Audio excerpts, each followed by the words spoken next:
Chapter 1665. Of course, this was not an absolute rule. It was just an unspoken rule. The young man had lived in such an environment since he was a child, so he naturally understood the hints of the servants. He asked someone to prepare cold water for him, intending to soak in it to suppress the rising desire in his body.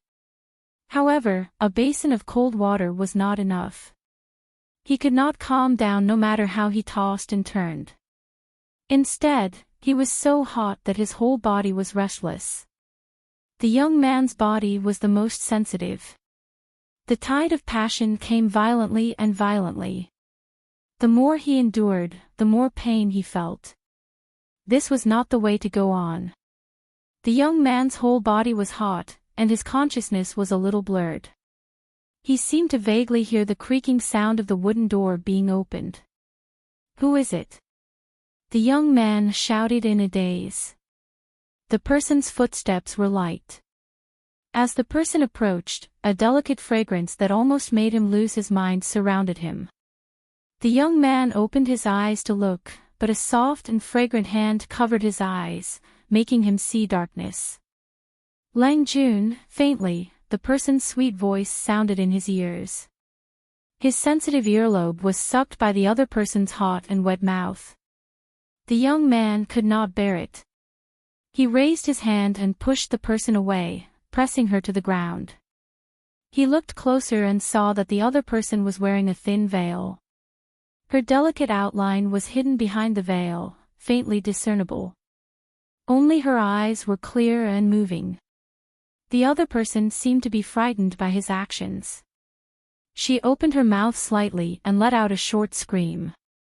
It was as if someone was using a soft feather to tickle the young man's heart, making him lose his mind.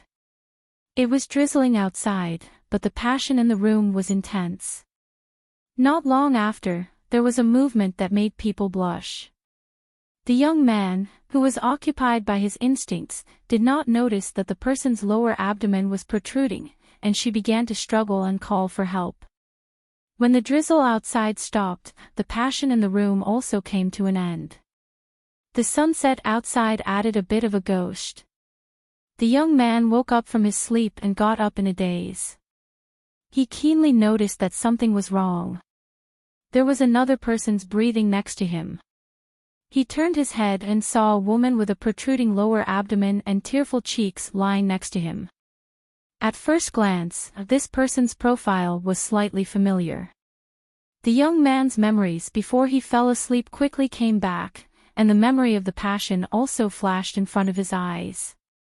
The young man was shocked and shivered. He recalled the appearance of the woman before her hair was scattered. It was clearly a married woman.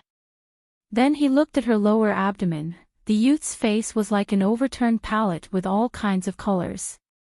At this time, the woman moaned and opened her eyes. When she saw the youth's appearance, she screamed and sat up. She covered her stomach with one hand and grabbed the scattered clothes to cover her body with the other. Because of this, the young man also saw the woman's appearance clearly, and it was as if he had been struck by lightning. Wasn't this person his adoptive father and Chui's side wife, the Empress concubine from Xichang, his adoptive mother? Unfilial son. How could you do such a despicable thing? Are you worthy of your father? Without waiting for the youth to come back to his senses, Princess Concubine of Xichang cried and slapped him. At that moment, Princess Concubine Xichang's maidservant barged in.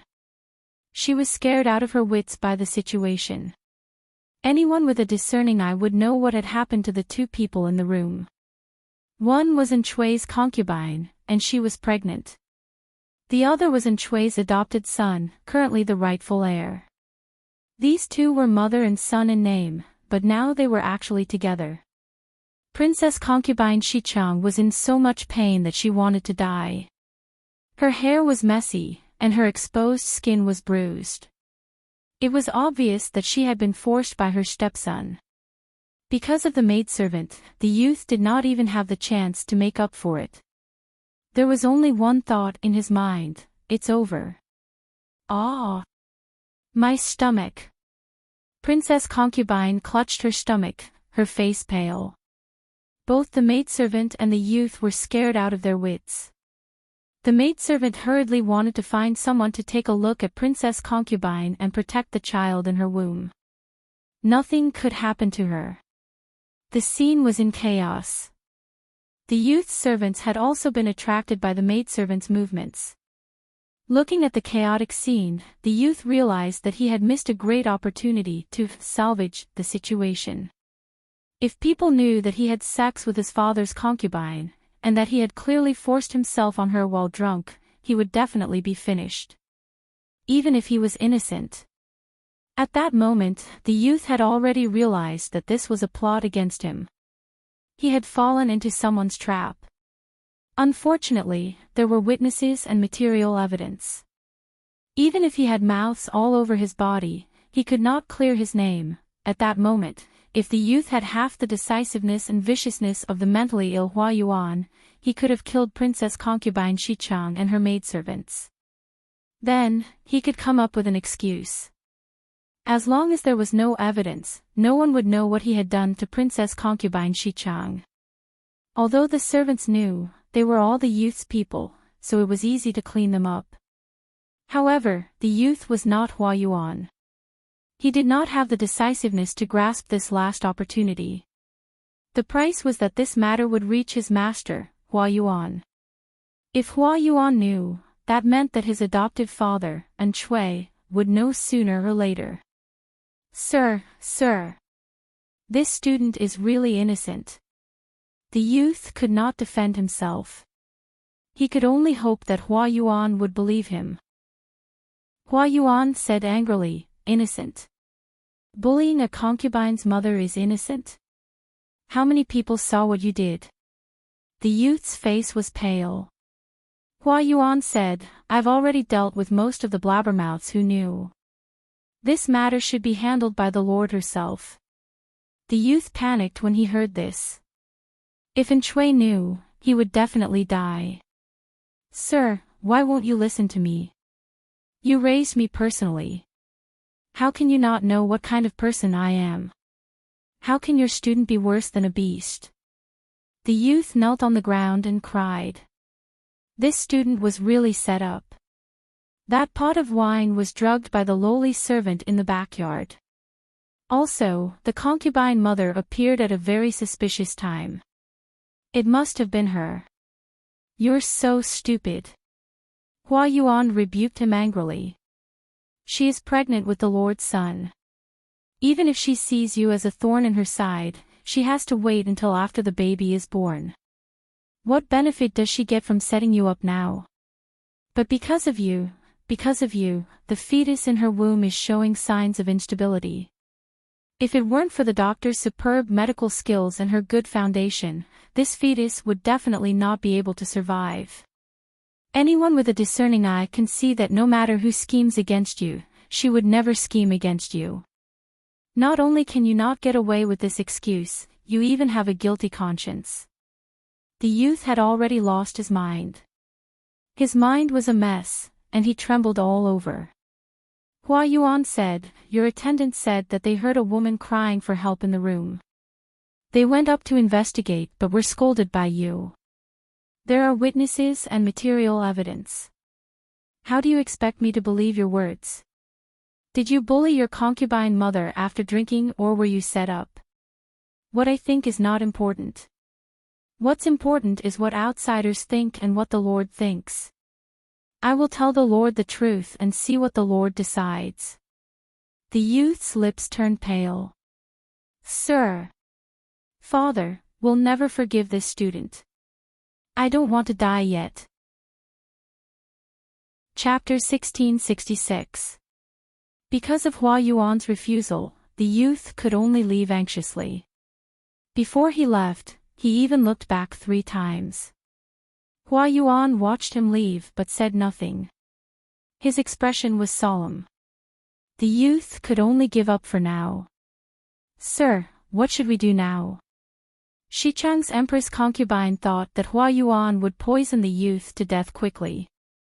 She had never expected that he would do nothing even after several days. As long as the youth did not die, Xichang's Empress concubine would live in fear. She was afraid that Hua Yuan would abandon her and become a useless pawn. She had followed Hua Yuan's instructions and walked down a path of no return. She schemed that the youth had an affair with her. If the youth and Enchui did not die, she would be the one to die when the child in her womb was born.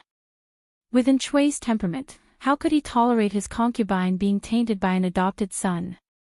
If Enchui found out that the child in her womb was not his, Xichang's Empress concubine would probably wish for death. She was like a drowning person, clutching tightly to the straw in her hands before she died. Xichang's Empress concubine held her obvious belly with one hand and carefully leaned against the table, afraid that something would happen to the child. I have done everything according to Sir's instructions. There is no turning back. If Sir abandons me now, I really do not know what to do. Her face was filled with tenderness. One could not help but reach out to smooth her frowning brows. Of course, this person did not include Hua Yuan. This lunatic had a heart of stone. I know, Hua Yuan said coldly. He had no intention of giving a precise reply. Sir, I am worried that a long delay will bring trouble. Although the young master is young, he is still a child personally raised by Sir and Enchui. If he is not eliminated quickly, he will be a disaster. Xichang's Empress concubine did not forget to flatter Hua Yuan. Also, my pregnancy has been affected because of that matter. If he takes this opportunity to harm me, I will be so worried that I will not be able to sleep at night. She had only dared to plot against the youth according to Hua Yuan's instructions because the appearance of the fetus was already stable. In order to pretend to be more realistic, some of the struggling movements were inevitably more violent. The youth had also lost his rationality under the influence of the drug, and his movements were rough. That young and strong body made her suffer greatly, and even her stomach began to feel uncomfortable. Only then did she panic. Under Hua Yuan's threat, she had already thrown caution to the wind. However, if the youth didn't die, she would never be at ease. She could only urge Hua Yuan to take action again and again. How could Hua Yuan not know what she was thinking? Hua Yuan's lips curled into a cold smile. There's no rush. It's almost there. Emperor concubine Xichang pressed, what do you mean by, not in a hurry? How soon is it? As long as he lives, I will live in fear. If she could, she would love nothing more than for Hua Yuan to pinch the young man's chin and pour poison into him. That way, all troubles would end once and for all, and there would be no future troubles. Hua Yuan snorted and did not answer. Xichang's princess concubine saw his unhappy expression and immediately came to her senses. She regretted being too impulsive. I'm just worried. I'm not doubting you, she explained dryly, trying to salvage some of the situation so that Hua Yuan wouldn't be in a bad mood and pour all his dirty tricks on her. There's no need to worry. Hua Yuan's expression softened slightly as he said, the time is ripe. This answer put Xichang's princess concubine's worried heart back to its original place. She and Hua Yuan had the same interests. At present, they were two grasshoppers tied to the same rope. If anything happened to her, Hua Yuan would not be able to escape. Reality proved that her worries were unfounded.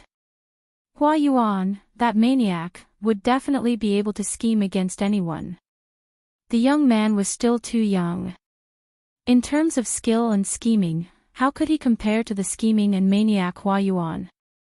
Xichang's princess concubine thought that Hua Yuan had not taken action, but that was not the case. Hua Yuan had taken action.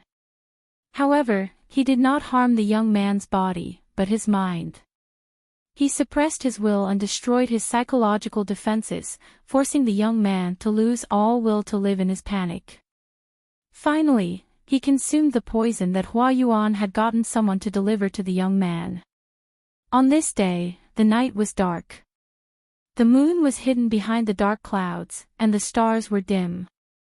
Hua Yuan stood under the window in a daze with his clothes draped over his shoulders. He was not in the mood to sleep. There was a letter on the table beside him. This letter had been delivered by the young man's attendant several hours ago. Because it was not personally delivered to Hua Yuan only saw it after he was done with all his work. The contents of the letter were not very useful. It was just the last cry of a desperate and dying young beast. When all was silent, a flurry of hurried footsteps could be heard from afar.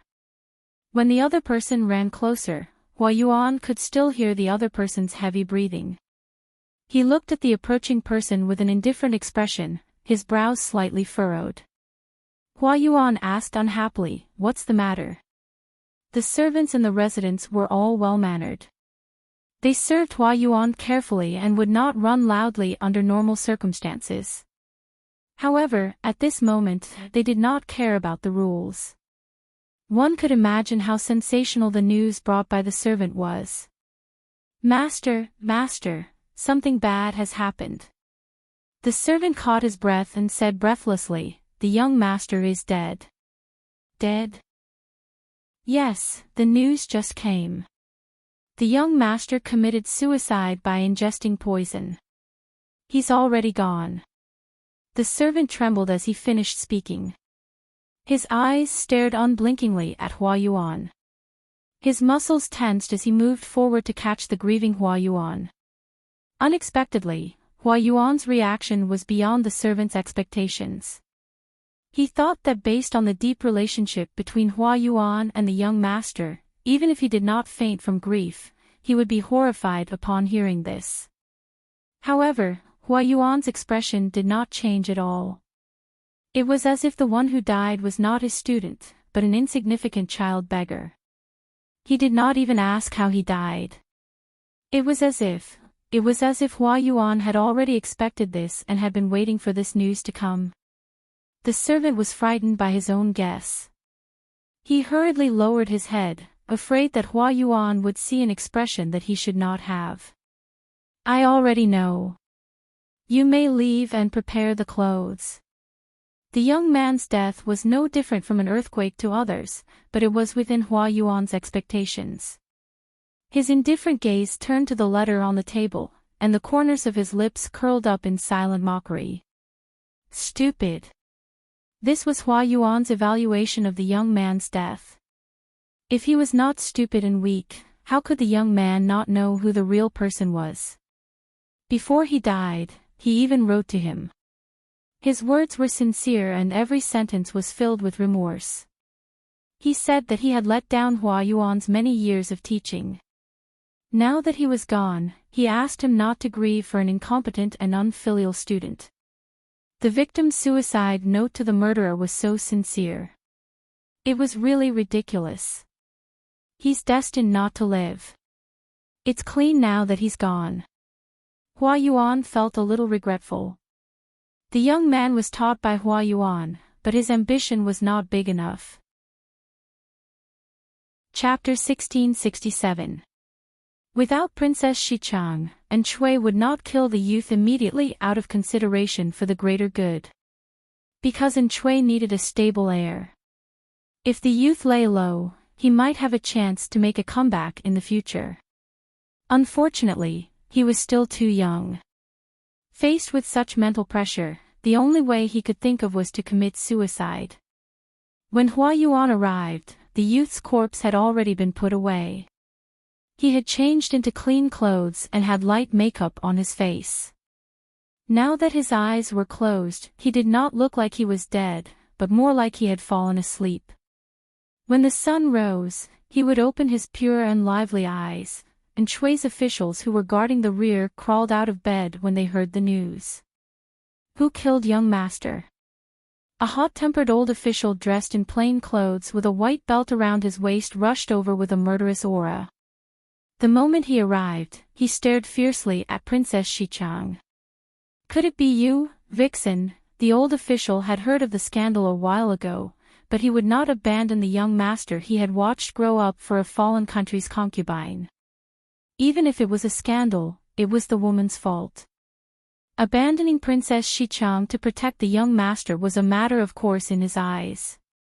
These days, he had been thinking about how to save the youth's life, trying to find fault with Princess Xichang and push all the blame onto her. If that did not work, he could only take the risk and send a suicide squad to kill Princess Xichang. Unexpectedly, before he could do anything, the young master had already committed suicide by poisoning himself.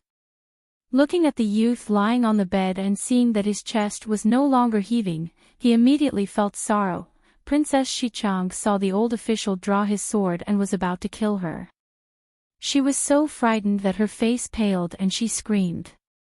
Hua Yuan grabbed the old official's wrist and used a little force to make him release the sword hilt in pain. He said angrily, "Have you had enough?" The old official said relentlessly, "This vixen must die today." For some reason, ever since he had stepped into the house where the youth had committed suicide, Hua Yuan had felt a tightness in his chest. He did not know where this feeling came from, but it had pushed his rationality to the brink of collapse. He was easily angered and irritable. The old official had drawn his sword and caused trouble at this time, directly infuriating Hua Yuan. He pushed the old official away and almost lost his footing. It was as if his brain had lost blood, causing his vision to flicker. Scram! Hua Yuan angrily rebuked the old official. The old official said, "Young master was plotted against by that B*TCH and forced to his death. Even if I have to risk my life, I will eliminate her." Xichang's Empress concubine screamed as she hid behind her maidservant. When she heard the old official's scolding, she could not help but agree. The old man's words were absolutely right. Was it Hua Yuan the B*TCH he was referring to? The room was in chaos, and people rushed over to stop the two of them. Some stopped the old official, and some stopped Hua Yuan. Regardless of whether the young man's death was honorable or not, the deceased was more important. His body had just cooled down, so they could not make a ruckus here and disturb the deceased. Moreover, it was really inappropriate for the two of them to fight in front of the corpse. "I told you to scram." Hua Yuan raised his hand and waved his sleeve, brushing away the people who tried to stop him. Before he could take half a step forward, he felt a sharp pain in the depths of his mind. The scenery in front of him blurred and turned scarlet. In Hua Yuan's eyes, the figures around him were all people made of blood without facial features. Their mouths opened and closed as they said something. One voice became two, two became four, four became eight. Gradually, the voices from all directions became thousands, interfering with his hearing. Hua Yuan's feet felt weak as he stumbled and fell forward. Fortunately, someone was quick enough to pull him up, or he would have crashed to the ground. Everyone was shocked by this turn of events. Even the old official who wanted to take Xichang's Empress concubine's life was distracted. When they came over, they saw that Hua Yuan's face was abnormally pale. They thought that he was suppressing his grief, but they did not expect him to release his emotions. Everyone thought of the teacher-student relationship between Hua Yuan and the young man and felt very sad. They did not expect Hua Yuan to have such crazy looks. "Stop arguing. All of you, stop arguing. All of you, scram. Scram." Hua Yuan pushed away the people who approached him and shouted at the top of his lungs. His eyes were bloodshot, and he looked deranged. "Young master has passed away. My condolences, military advisor. The dead cannot be remembered. Scram. All of you, scram." Hua Yuan held his head in pain with one hand and pointed at the crowd with the other, telling them to stop talking. His head was really about to explode. His head hurt like there was a hand stirring his brain and crushing his skull. He was in so much pain that he was on the verge of death. After an unknown amount of time, Hua Yuan finally regained some of his senses. He knelt on the ground. His usual elegant demeanor was completely gone. All that was left was a strange madness and a dejection that came from his soul. Everyone thought that he had lost his composure because he could not take the blow. They did not expect Hua Yuan's next move to almost make their eyes pop out of their sockets. With a swoosh, he unsheathed his sword. Someone was so frightened that he shouted, "Military advisor, you mustn't." It turned out that Hua Yuan had taken advantage of the fact that no one was paying attention to pull out the sword from his opponent's waist and pretended to commit suicide. Judging from his expression and posture, he was clearly ready to die. In the nick of time, someone stepped forward to snatch his sword, but he was still a step too late. A long but not deep wound appeared on his neck. Seeing this, the others took the opportunity to rush forward and stop Hua Yuan, afraid that he would continue to seek death when he recovered. If Hua Yuan died, and Cui at the front lines would explode on the spot. Why are you stopping me?" Hua Yuan roared these words. His cheeks were covered in tears. Someone said, "The young master has passed away. My condolences, military advisor." How could the Lord's trusted aide commit suicide to follow the young master after he passed away? Not to mention that the young master had not died honorably. He had committed suicide to escape punishment after defiling his stepmother. "I am responsible for the young master's death. I deserve to die. Don't stop me." How could anyone take his words seriously? Instead, they thought that Hua Yuan was a unloyal person. They did not dare to let go and let him seek death. Hua Yuan wanted to break down even more now.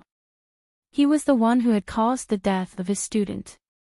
No, to be more precise, he had personally destroyed his student after he had lost his mind. He was the one who deserved to die.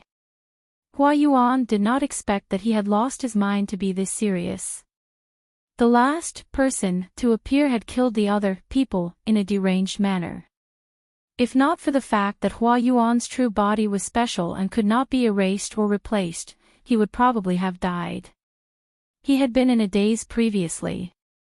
Today, he finally appeared, but he did not expect his student to die. Hua Yuan knew that he had committed a grave sin. He could only confess to his student after he died. He did not expect that no one would believe him even after he spoke the truth. These brainless idiots even stopped him from committing suicide. Was he committing suicide? He was doing justice on behalf of the heavens. As long as he died, and this body died, that dangerous person would not appear again. "Let go of me." "No.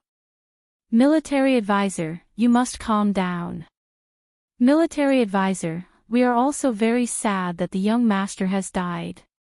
But you still have to help the Lord achieve hegemony. You cannot commit suicide." Shichang's Empress concubine, she suddenly felt that it was not unreasonable for Hua Yuan to be so arrogant. Look, in order to clear himself of suspicion, this person really used all his strength. The wound on his neck was still bleeding. If the crowd had not stopped him just now, Hua Yuan would have probably slit his throat when he recommended himself. Shichang's Empress concubine watched the show in a daze. Chapter 1668. Opportunities were fleeting. They could not be missed. Hua Yuan's main body took advantage of his student's death to temporarily regain consciousness. He had wanted to commit suicide and end all his troubles, but he did not expect to be stopped by the crowd. How could he fight against so many people alone? After a series of struggles, his sword was taken away, and his mouth was gagged when he tried to bite his tongue. All his energy was in vain, and he ended up in a sorry state. He was filled with grief and indignation. He finally understood what it meant to be begging for death but unable to live. Hua Yuan only wanted to die. Why did everyone act as if he wanted their lives? Why were they fighting so hard? After a stalemate, Hua Yuan was exhausted. His arms and legs were weak and powerless, and he could only gasp for air through his mouth. Seeing that he did not have the energy to court death, the others secretly sighed in relief. Even though they did not like Hua Yuan, and Chui would lose an arm if Hua Yuan died. Their interests would be tied to Chui's. To put it simply, protecting Hua Yuan was protecting their own interests. Naturally, they had to try their best to stop him. You guys are unreasonable. Hua Yuan's head was spinning. Waves of dizziness and nausea washed over him. This feeling was too familiar. Before he lost consciousness, Hua Yuan felt a pair of murky red eyes open in the darkness. The owner of this pair of eyes was looking at him coldly. There was no sadness, no joy, no shock, no anger, but Hua Yuan felt as if he was being stared at by the nine hells. No, perhaps it was not a hallucination. The owner of this pair of eyes could really drag people into hell when he went crazy. Hua Yuan's heart trembled. All the hair on his body stood up in protest. He knew that person was about to wake up. The advisor has fainted. Someone shouted. Only then did the crowd realize that Hua Yuan's face was pale, and his eyes were closed as he leaned back. He looked more like a corpse than the one on the bed. The crowd pressed him down, called into Hua Yuan's ear, and sent for a doctor. After all this, they were all drenched in sweat. It was as if they had run several kilometers with a 100-kilogram sandbag on their backs. Heaven did not disappoint those who worked hard. Their efforts were still useful. Before the doctor arrived, Hua Yuan slowly woke up and opened his eyes. Someone said, "Military advisor, the current situation is critical, and we still need you to put in effort to plan. How can you abandon the Lord for the young master?" The old official who had wanted to kill Shichang's princess concubine had also calmed down. He said a few words and did not continue fighting. They sincerely persuaded Hua Yuan to give up on the idea of dying, but the person in question had a look that said, "Are you all pigs? I'm fine." Hua Yuan propped himself up on his weak legs and noticed that there was some sort of sticky liquid on his neck. He raised his hand to wipe it off and brought it before his eyes to take a look. It was actually bright red blood.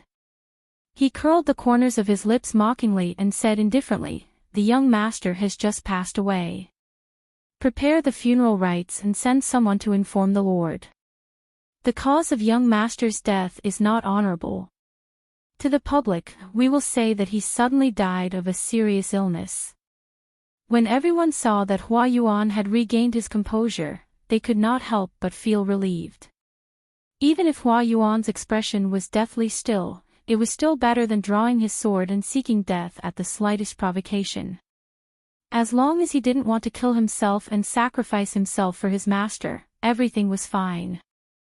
"Yes. Yes, Your Majesty." Just like that, the curtains fell on the farce. A doctor hurried over to treat the wound on Hua Yuan's neck. Hua Yuan did not move at all, allowing the doctor to do as he pleased. He was like a lifeless porcelain doll. When the doctor saw this, he thought that Hua Yuan had failed to sacrifice himself for his master and was disheartened. He sighed and said, "You must avoid eating for the next few days. Your wound must not come into contact with any filth to prevent bad luck from entering your body and causing your wound to swell and rot. I will prescribe some medicine for you. Take it regularly and you will get better." Hua Yuan asked him, "Is the wound deep?" The doctor replied, "It's not deep, but the location is dangerous." Hua Yuan remained silent when he heard that. However, the emotions that flashed in his eyes made the doctor's heart palpitate. "You may leave. I want to be alone and rest. I still have to arrange the young master's funeral rites later." Hua Yuan chased him away. The doctor's lips quivered, but he did not say anything to dissuade him. He could only leave quietly. The moment the doctor left, Hua Yuan flicked his sleeves and knocked everything in sight to the ground. His elegant and handsome face was filled with malevolence. I'm not a lunatic, I'm not. I am me. He suppressed his roar in his throat. Even though his voice was not loud, it was extremely penetrating and infectious, causing the hair of those who heard it to stand on end. Unfortunately, he was the only one in the room. No one else could hear him. The chaotic night was dispersed by the morning sun. The news of the young master's sudden death from an acute illness spread everywhere as if it had wings. This news naturally reached Enchanting, who was at the front lines. Enchanting received 2 letters. One was a normal funeral announcement, and the other was a secret letter that Hua Yuan had kept under wraps for a long time. This secret letter described in detail how the young master had bullied his pregnant concubine mother, causing her to have an unstable pregnancy and almost losing her child. Apart from that, Hua Yuan also added the truth of the young master's death. He had not died a sudden death. Instead, he had committed suicide out of fear after doing something wrong. The 2 letters arrived one after the other. When he read the first letter, Enchanting felt grief and indescribable joy at the same time. His adopted son had died, and the stumbling block that had been weighing on his heart was gone. No one could stop his biological son from ascending to the throne. When he read the second secret letter, Enchanting's anger shot through the roof. The veins on his forehead swelled up and down, as if there were green snakes coiling around his forehead. He was so angry that his hands were shaking, his face was ashen, and his chest rose and fell rapidly. He wanted nothing more than to dig out his stepson and whip his corpse. He had bullied and humiliated his concubine mother while he was away, causing her to have an unstable pregnancy and almost have a miscarriage, and Enchanting did not know that he had actually raised an ingrate who could not be tamed. He had actually done such a shameless, treacherous thing. Well done. These 3 words were almost squeezed out through his molars. When he thought about how his woman, a woman who was pregnant with his child, had been tainted by his stepson, an intense feeling of humiliation surged into his heart, causing his hatred to shoot to the heavens. Committing suicide out of fear of punishment. That was too easy for this brat. At the very least, he should be executed by 1,000 cuts. Despite his anger, Enchanting could not spread the word about what his stepson had done. Similarly, he could not reveal the truth of his death to the public. Not only could he not, but he also had to clean up the other party's mess and ensure his reputation after his death. If he did not do this, the outside world would inevitably speculate that his stepson's death had been incited by Enchanting, that he had harmed his stepson in order to clear the way for his biological son. This would inevitably leave behind a negative impression that Enchanting was vicious and merciless, that he would do anything to achieve his goals. More importantly, the world would also know that Enchanting had been cuckolded by his stepson. For a man, being cuckolded was the most unbearable humiliation. For the sake of his own reputation, Enchanting could not act on impulse. At most, he would use some small methods to vent his anger behind the scenes. Chapter 1669. After all, he was someone who had climbed to the position of a feudal lord. Enchanting had his flaws, but he also had his merits. He couldn't be killed with a single blow. Not to mention what the unfilial son had done that violated human ethics, the impact his death had on Enchanting was not something that could be summed up by being cuckolded. With his death, Enchanting had no heir. His only bloodline was still germinating in the belly of the Xichang princess. The officials didn't know whether the child was a boy or a girl, or how talented he was. Everything was unknown. They couldn't help but feel anxious. Enchanting had an heir. This was the only advantage he had over Jiang Pingji. Now that the heir was dead, and Enchanting was much older than Jiang Pingji, his remaining advantage was gone. Thinking of this, Enchanting felt pain and sorrow. He couldn't help but pull out the corpse of the Nan Man tribe that he had exterminated. If the Nan Man hadn't rebelled and overthrown Nanxing, he, Enchanting, was a man with both a son and a daughter. How could he have fallen to such a miserable state? When he thought of the scene of his children losing their lives in the Nan-man tribe, he was so grief-stricken that he couldn't speak. Hatred grew wildly in his heart like weeds. Perhaps his luck had been too bad recently.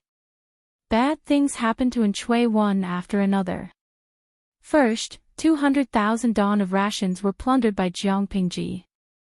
Then, his stepson bullied his stepmother and committed suicide to escape punishment. Following that, Hua Yuan almost killed himself for his master. This wasn't the end. Their enemies also increased their attacks in tacit understanding, causing Enchui to be badly battered. The rations issue hadn't been completely resolved. The news of the rations shortage spread like wildfire. The morale of the soldiers at the grassroots level was greatly shaken. Enchui was still a scumbag. He looked for Lu Zheng when he needed something. Little did he know that Lu Zheng only wanted to curse. Did he really think he was a fairy? Could he conjure rations out of thin air? If he could, he would be the first to conjure rations to drown Enchui. Lu Zheng's anger burned fiercely, but anger couldn't change anything. The crisis before him was getting more and more intense. Therefore, Lu Zheng could only give Enchui an ultimatum. He wanted Enchui to urge Hua Yuan to replenish the rations as soon as possible. If he couldn't, everyone would starve to death together. How infuriating! Even a cup of cold water couldn't extinguish Lu Zheng's anger. Too many things had taken up Lu Zheng's energy recently, so he forgot that his schoolmate was a troublemaker. Jiang Pingji and Lu Zheng were both students from Langyi Academy. They were alumni of the same school, so they were naturally in the same camp. With a little effort, Jiang Pingji could make the relationship between Enchui and Lu Zheng, which was on the verge of collapse, take a turn for the worse, or even completely collapse. From what she had seen, Enchui was not a broad-minded person. His position and opinions were different from Lu Zheng's, and the two of them often had conflicts. This could be seen from the fact that Enchui had placed Hua Yuan in an important position over the past 2 years, while Lu Zheng had been given the cold shoulder. Enchui had a lot of opinions about Lu Zheng. If Jiang Pingji added fuel to the fire and sowed discord between the two, she might even be able to use Enchui to force Lu Zheng into a desperate situation. Lu Zheng was not someone who would sit and wait for death. If that really happened, he might even jump ship at the last minute. Hence, when Wei Ci saw his lord bending over the table and writing a letter to his classmate, Lu Zheng, his heart was filled with mixed feelings. Because Jiang Pingji did not hide her letter from Wei Ci could see the lingering sentences in the letter. Almost every word recalled the time when he was studying at Langyi Academy. Jiang Pingji used simple but intimate words to exaggerate the friendship between them into 100%. Those who did not know the truth would wonder if Lu Zheng and Jiang Pingji had such a close relationship when they were young. Wei Ci recalled Enchui's temperament and felt more and more sorry for Lu Zheng.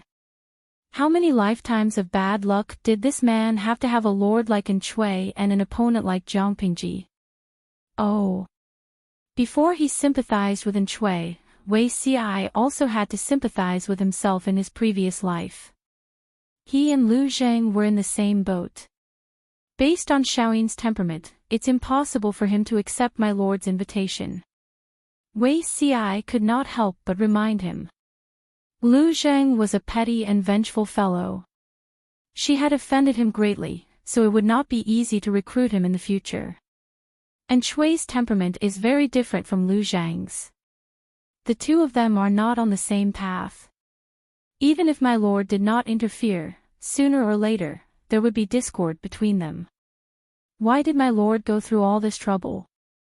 Not all lords in this world are as broad-minded and perceptive as I am, Jiang Pingji said narcissistically. Jiang Pingji said narcissistically, Enchui has never been a gentleman. He doesn't walk the same path as Xiaoyin. I wanted to use Enchui to force Xiaoyin into a corner and force him to leave Enchui sooner. Time has dragged on for too long. I don't have the time to waste with Enchui, this clown. Coincidentally, there was a problem on Enchui's side. It was the perfect time to make them fall apart in one go. Don't you think that Xiaoyin is too much of an eyesore? Wei Ci was speechless. If Lu Zheng heard Jiang Pingji's words, he would definitely cry, wouldn't he? Jiang Pingji continued, you and I both know Xiaoyin's ability. Letting him stay by Enchui's side won't do us any good. Wei Ci coughed softly and said, although it's the truth, my lord's way of expressing it is still unacceptable. To be honest, Wei Ci had been rather jealous of Lu Jing for a period of time. Lu Jing could approach her without any ill feelings and talk to her freely, but Wei Ci could only stand outside the safety line and watch.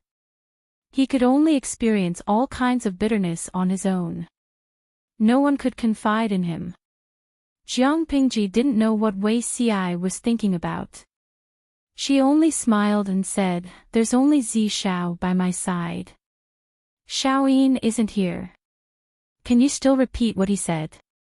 Even if he knows what I said, he can't have any opinions.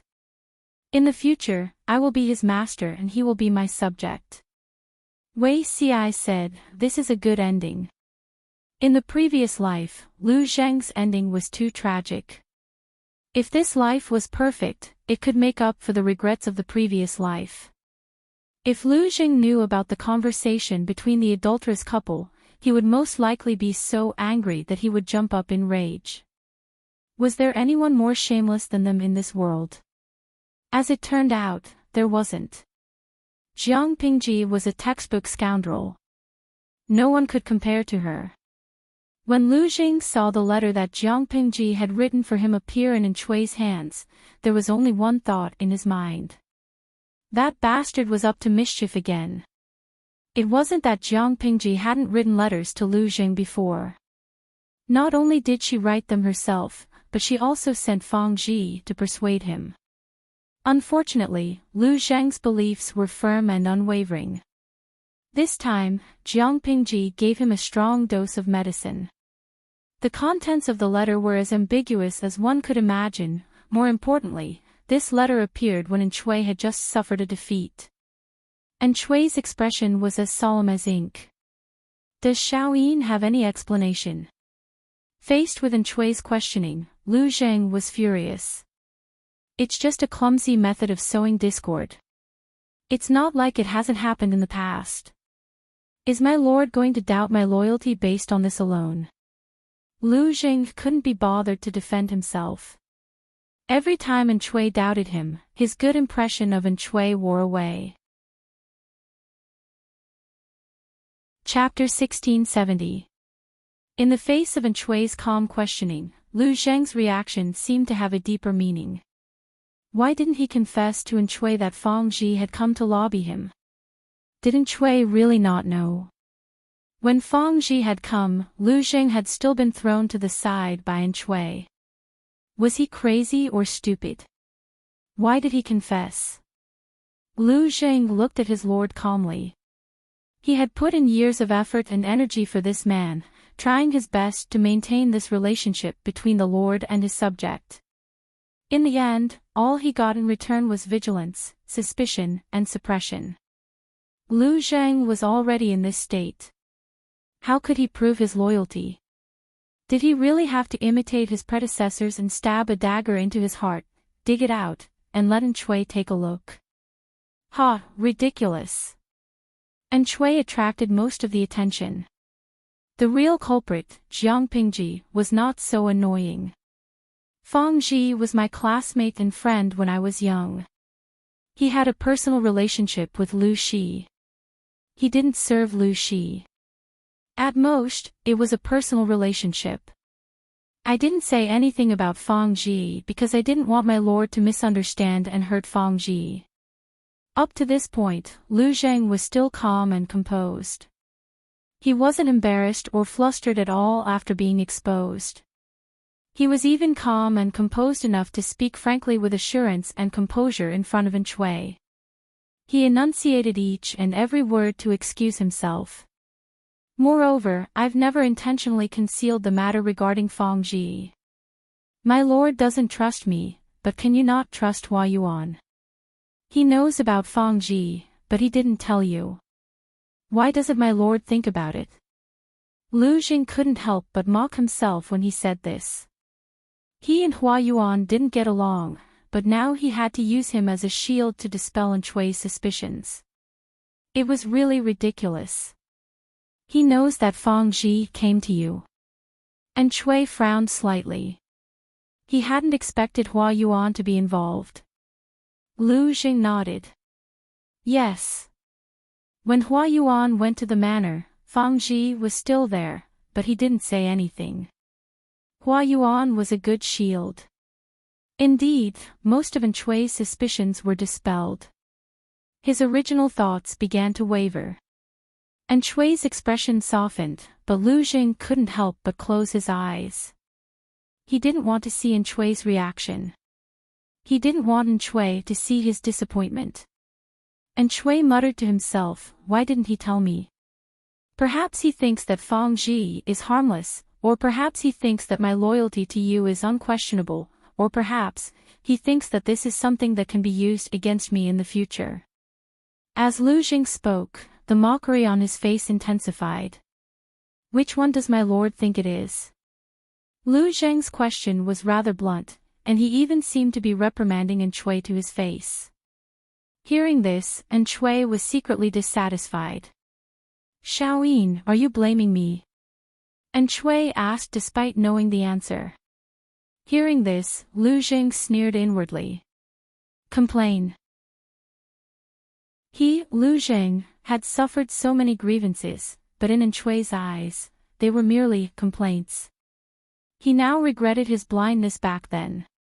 Even Jiang Pingji, that unreliable and fickle woman, was more reliable than Enchui. Enchui was truly a fighter among scumbags. He took it for granted that he would be able to enjoy the blessings of having two wives.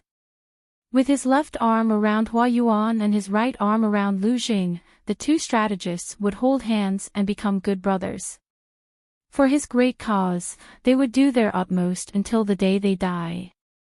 All personal conflicts must be put aside, and he could not neglect the public for personal reasons. He said, from what you said just now, you seem to have a deep misunderstanding of Hua Qing. Both you and he are upright people who uphold justice. Why would he use underhanded tricks to frame a colleague? I heard that the two of you were at odds in private, but I didn't expect you to be like water and fire. Shaoyin, both you and he are my right-hand men. You are like my lips and teeth. Although there are conflicts between our lips and teeth, we depend on each other and support each other. Lu Zheng was speechless. Could Enchui stop talking when he didn't know how to speak? He was about to vomit from Enchui's analogy. Damn it, Hua Yuan and I are like lips and teeth. Forget it, with Enchui, the peerless scumbag, serving as a foil, Jiang Pingji, the scumbag, could even claim to be his favorite, the white moonlight. Lu Jing said, my lord, do you really not know about the conflict between me and Hua Yuan? Enchui furrowed his brows and said, I've heard about it occasionally, but I don't think Shaoyin is the kind of person who would delay public affairs because of a personal grudge. Lu Zheng's previous personal image was too bright and lofty. Not only Enchui, but everyone else took it for granted that Lu Jing would sacrifice his personal grudge for public affairs. They had completely forgotten that Lu Jing was human, not a saint. He also had emotions and desires. He couldn't be selfless. After Lu Jing heard this, he felt especially tired. Even though Enchui had met with misfortune in his middle age, the habits he had developed in his early years had long been deeply ingrained in his bones. After his recovery, he had forgotten what it felt like to be a human being in fear and trepidation. He had regained the confidence of a high and mighty aristocratic family. He had completely forgotten what scruples were, and he wouldn't empathize with Lu Zheng's difficulties. Enchui's question just now was very inappropriate. He was blatantly accusing Lu Zheng of abandoning public affairs for personal reasons and purposely making life difficult for Hua Yuan. Lu Zheng concealed the disappointment in his heart. He bowed and cupped his hands. His tone was calm as he said, "Lu Shi used such a despicable method to frame me and incite discord in my lord's trust in me, but I can't produce strong evidence to prove my innocence. This is my fault. Regarding Fang Zhi's matter, it was indeed my lack of consideration. In order to avoid arousing suspicion, I'm willing to ground myself and hand over my military power. I'll decide what to do after the truth comes to light and I'm proven innocent." And Shui was dumbfounded when he heard this. He did want to denounce Lu Zheng for his crimes, but after saying it out loud, the balance in his heart leaned towards Lu Zheng. He regretted being overly suspicious. However, Lu Zheng had made things very clear and didn't give him a way out. No matter what Shui thought, Lu Zheng couldn't be bothered to figure it out. He ground himself and didn't care about anything else. On the other side, Jiang Pingji was still persistently writing letters to her old classmate. She would write a letter when there was a war, when there was no war, when she was in a good mood, when she was in a bad mood. Wei Xi wiped off his cold sweat and watched as his lord stretched her legs on the brink of having her legs broken by Lu Zheng. Isn't my lord afraid that doing this will dispel Shui's suspicions? And Shui was Wei Xi's former lord. He knew him very well. Once he made up his mind, his lofty heroism was very bewitching. Back then, Wei Xi was willing to leave his mountain and follow Shui not only because he was moved by his sincerity, but also because of his trust in him. In his lord's words, Shui was the head of multi-level marketing. He was very good at selling promotions. If Shui let down his guard and trusted Lu Zheng again, Lu Zheng might have a change of heart. After all, he was the man he had chosen. He had to assist him even if he had to kneel down to make the impossible possible. Even if the other party was a pile of sh*t, there would always be strategists who wanted to carve him into a flower. Unfortunately, Lu Zheng was such a person. Chapter 1671. Other than Shui, no one knew what had happened between him and Lu Zheng. They only knew that Lu Zheng had been sick since that day, and Kong Xintong was in charge of serving tea. Outsiders thought it was just an excuse, and Shui also thought that Lu Zheng was pretending to be sick. Who knew that Lu Zheng was really sick, very seriously? Kong Xintong watched as Lu Zheng lost weight at a visible speed. She was so anxious that she cried, but there was nothing she could do. "Godfather, the doctor said that this is a mental illness. Ordinary medicine can't cure it." The depression in his heart was difficult to dispel. To put it bluntly, Lu Zheng had fallen ill from worry. Lu Zheng lay motionless on the bed. It wasn't that he didn't want to, but his body was weak and his mind was muddled. As his illness worsened, he often couldn't remember things. He didn't even remember what he had said a second ago. In the eyes of outsiders, his sickly appearance was quite strong. His eyes were sunken, his lips were chapped, and his bright eyes were like the eyes of a dead fish. There was no trace of his former elegance, and Shui came to visit twice. Each time, he only stayed for a short while before leaving with a sigh. A few days ago, he even asked about Lu Zheng's illness. When he heard the doctor say that it was caused by a mental illness, Shui realized something and stopped asking. Why should he continue asking? Shui was a proud person. He knew that Lu Zheng's illness was caused by his dissatisfaction with him, so why would he seek trouble? Lu Zheng drank medicine for a few days and his illness was under control. He stayed awake longer and longer, but his spirit was still weak. Kong Xintong took care of him seriously and didn't ask him to do anything big or small. This filial piety was rare. Lu Zheng said, "I was just angry and couldn't get over it. When I get over it, my illness will naturally get better." Kong Xintong asked, outsiders say that Godfather is wise and resourceful. What else in this world can make you feel bad? Lu Jing said, how can I take the flattery of outsiders seriously? There are many things that I can't get over. For example, Lu Jing raised his hand to push up the band that had slid down from his forehead. He sighed and said, for example, you spent a lot of money to buy a raw stone and treated it like a treasure. You carried it with you every day and spent years carving and polishing it.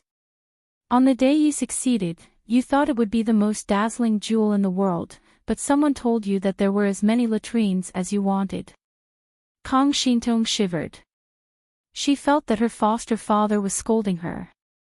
Lu Jing said faintly, no matter who it is, they will most likely take things too hard when they encounter such a thing. Kong Shintong wanted to say something but hesitated. She was hesitating between selling it or not.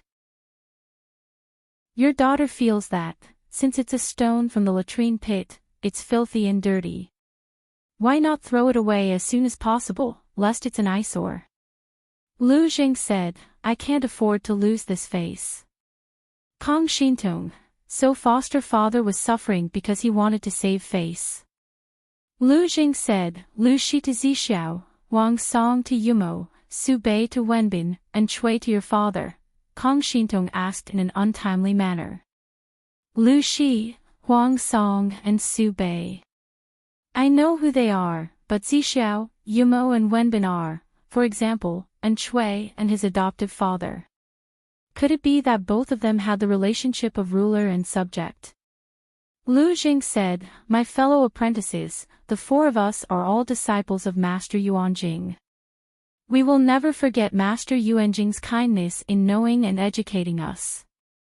However, Master Yuanjing is such a good teacher, but in the end, he taught 3 blind students.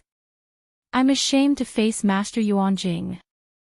3 of his 4 disciples died in battle. This was the biggest stain on Master Yuanjing's teaching career. Kong Shintong counted with her fingers. The numbers were not right. Why are there 3? Lu Jing almost choked. Was this the main point? He endured his internal injuries and said, Wei Zixiao doesn't count. He had perfectly inherited Master Yuanjing's good point of having a good eye. Why else would people say that Wei Ci was cunning? Lu Jing could not figure out why Wei Ci chose Jiang Pingji. In the academy, the relationship between the two was quite cold.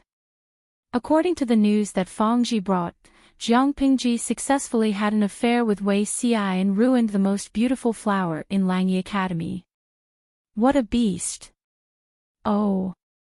Kong Shintong responded obediently, but the corners of her lips could not help but reveal a smile. Lu Jing almost suffered an internal injury from holding back. He had forgotten that the little girl in front of him was Jiang Pingji's poison. She looked obedient on the surface, but who knew if she was crazy for her beloved disciple and banging her head against the wall for her beloved disciple? It's fine if she embarrassed herself in front of others, but it had to be that mischievous bastard Lu Shi, Lu Jing said gloomily. Look at what she did. Being a lord is really idle. She writes letters to sow discord all day long. How can she not know what kind of person Enchui is? Every letter is written just right. She says it's for me, but in fact, it's for Enchui to read. If Lu Zheng was not smart enough to retreat in order to advance, he might have been tortured to death by Enchui in secret. Jiang Pingji hated betrayal the most. Was Enchui generous to betrayers?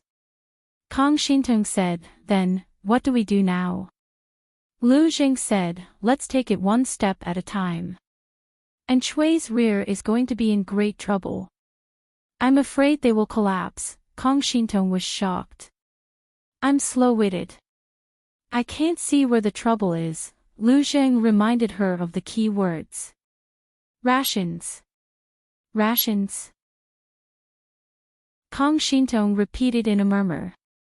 The general who was killed by Enchui out of anger was innocent. There was a problem with the rations before they were plundered. The person in charge of the rations was Hua Yuan. Looking at the overall situation, he was the only one who had the motive and ability to tamper with the rations. At this critical moment, Enchui's only adopted son died suddenly. It's hard not to suspect a conspiracy. Enchui refuses to listen to advice. He will die without a complete corpse. At this point, Lu Jing did not address Enchui as Lord in front of his adopted daughter. Instead, he called him by his name. Kang Xintong said, Hua Yuan. What's in it for him to do this? Lu Jing said, how would I know what a lunatic is thinking? Then, aren't we in great danger? Kang Xintong did not like Enchui, but if Enchui was toppled, the father-daughter duo would be in a difficult situation. Lu Jing snorted. Lu Shi owes me a debt. Does she dare to burn the bridge after crossing it? A debt? Lu Jing said, you'll know when the time comes. Kang Xintong did not ask further after hearing this. The root of Lu Zhang's illness was in his heart. If he refused to get over it, it would be difficult for ordinary medicine to work. Because Enchui had courted death, Lu Zhang had given up. The latter watched coldly as he recuperated from his illness. As the battle escalated, Enchui retreated step by step. The rations predicament became more and more severe. Hua Yuan, who was at the rear, was slow. In addition, Jiang Pingji had sent people to interfere with the rations several times. Enchui was attacked from all sides. Why is it so noisy outside? Lu Jing closed the bamboo scroll and looked up to ask. Kang Xintong said, the rations have arrived. They've solved our urgent problem. Lu Jing frowned. His eyes revealed his deep thoughts. Godfather, we're having meat porridge for lunch today. Kang Xintong came in with 2 bowls of fragrant meat porridge. She picked up some pickled vegetables as a side dish. The meat tastes a little sour. Lu Jing picked up the meat porridge and took a bite. He seemed to have bitten into something. His expression changed drastically and he vomited. Chapter 1672. Kang Xintong was so frightened by this turn of events that she hurriedly put down the wooden bowl in her hands. With a clatter, some of the broth in the bowl spilled out as she moved, splashing onto the table. She couldn't care less about this and hurriedly went forward to support Lu Jing, who was pretending to vomit. Kang Xintong was already frightened out of her wits by this turn of events. She thought Lu Jing had been poisoned. Godfather. Godfather. Has someone poisoned the porridge? Kang Xintong thought of the broken relationship between her godfather and her lord, Enchui, and the irreconcilable conflict. Her first reaction was to suspect Enchui of poisoning people. Anger burned in her heart. Lu Zhang was still bending over and vomiting. Tears flowed out of the corners of his eyes. The corners of his eyes were dyed red, making him look more fragile. Kang Xintong could only pat his back to soothe his breathing. When he was about to vomit bile, Kang Xintong got up and brought him some water to rinse his mouth. Lu Jing vomited heavily. His expression turned from green to bloodless white. It's not poison. Lu Jing suppressed the nausea that rose up in his throat from time to time and took the water Kang Xintong handed him to rinse his mouth. Only then did he feel better. Kang Xintong's eyes were filled with surprise and fear. She asked timidly, it's not poison. Could it be that the meat has rotted? Lu Jing pursed his lips and didn't speak. But from his expression and gaze, this bowl of porridge wasn't as childish as rotting. Could it be? Kang Xintong had been raised by Lu Zhang's side for a few months. Her horizons and knowledge had improved by leaps and bounds. Lu Zhang's various reactions gave Kang Xintong a very bad feeling. She looked down at the things Lu Zhang had vomited and scanned them with her eyes. Kang Xintong suddenly saw something. Her gaze almost froze. Before she could scream, Lu Zheng's warm and broad palm covered her eyes. Stop looking. Have someone come in and tidy up the things. Lu Zheng's voice was slightly hoarse, as if he was suppressing something. Kong Shintong felt more at ease when she heard him. She took a few deep breaths and suppressed the sour taste that seemed to be rising up in her throat. She ran out without looking back. LV Jing distinctly heard the sound of Kong Shintong vomiting outside the tent, and a sense of disappointment and mockery surfaced in his heart. He picked up a pair of chopsticks and fiddled with the vomit. A flat armor-like object rolled out with a small piece of bone attached to it. This was the foreign object that Lu Jing had just bitten. If he was not mistaken, this was clearly someone's little finger bone, and the fingernail was still on it. Lu Jing stared at it for a long time. Although he did not vomit, his face turned pale. Lu Jing was lost in thought as he sat on the bed. No one knew what he was thinking. He did not even hear the sound of Kong Shintong lifting the curtain and coming in. When he came back to his senses, he hurriedly hid the item. Unfortunately, he was a step too slow, and Kong Shintong still saw it. Godfather, the meat porridge that I mistakenly ate just now was actually mixed with human flesh, right? Kong Shintong asked with a trembling voice. Her watery eyes were filled with panic and fear. There are many dead in the war between the two armies. And Shui is short of rations, and the supply lines are often obstructed. They are already at the point of running out of ammunition and rations. Hua Yuan is also secretly obstructing them from the rear. The people who are collecting rations mixed human flesh into the porridge and made it into minced meat. It doesn't seem unexpected. Shintong, did you see it? Seeing that she had seen it, Lu Jing did not continue to hide it. Instead, he straightened his body and a bitter smile appeared on his pale face. He pointed at the half-cooked little finger and said with a complicated expression, in troubled times, we are at the chopping block, and those who are separated are meat on the chopping block. Be it in Shui or Lu Shi, in the end, they are just people who are pushed by the world to struggle. The most pitiful are these people who can't even be buried in peace after their deaths. They have to be made into dried meat for the three armies to eat. We have to get rid of it. Kong Shintong's body trembled in fear. She thought that the scene she had experienced was the most tragic. That was until Lu Jing brought her to a dark alley for a stroll, which refreshed her view of the world. She thought that was the cruelest side of troubled times. Only now did she realize that this not-so-bloody scene in front of her gave her an impact that the former couldn't compare to. Shintong, find someone to inquire about the source of this batch of rations. I want to see when this farce will end. Seeing that Kong Shintong was slowly calming down, Lu Zheng's expression softened a little. He instructed, remember, you must inquire carefully and don't alarm others. Kong Shintong nodded heavily. She went forward to clean up the 2 bowls of porridge and the vomit on the ground. Although the things were cleaned up, the memory that was deeply engraved in her mind was not so easy to forget.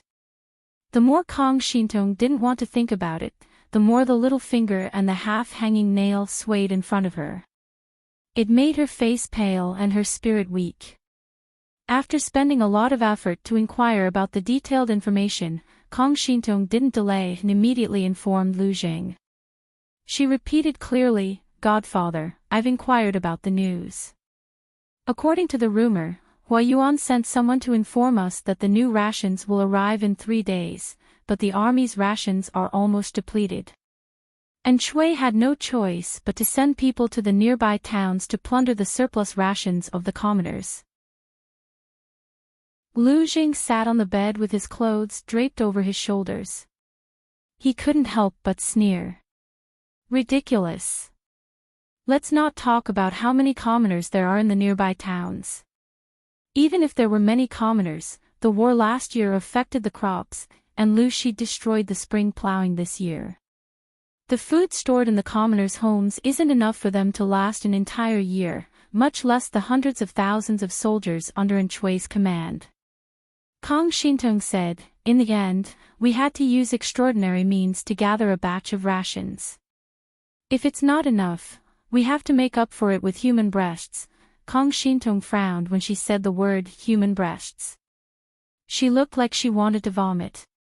Compared to Kong Shintong's reaction, Lu Zheng was much calmer. It wasn't that he was more accepting than Kong Shintong, nor was it that he was cold-hearted. It was just that he had seen more things. Human breasts were not rare in history books. There were even records of people trading their children for food and cannibalism. More than 10 years ago, the four factions of Nanman had wreaked havoc on the commoners of Nanxing. Wherever they passed, not even a blade of grass would grow. Wherever they went to war, they would burn, kill, and pillage. Similarly, they would eat people wherever they went.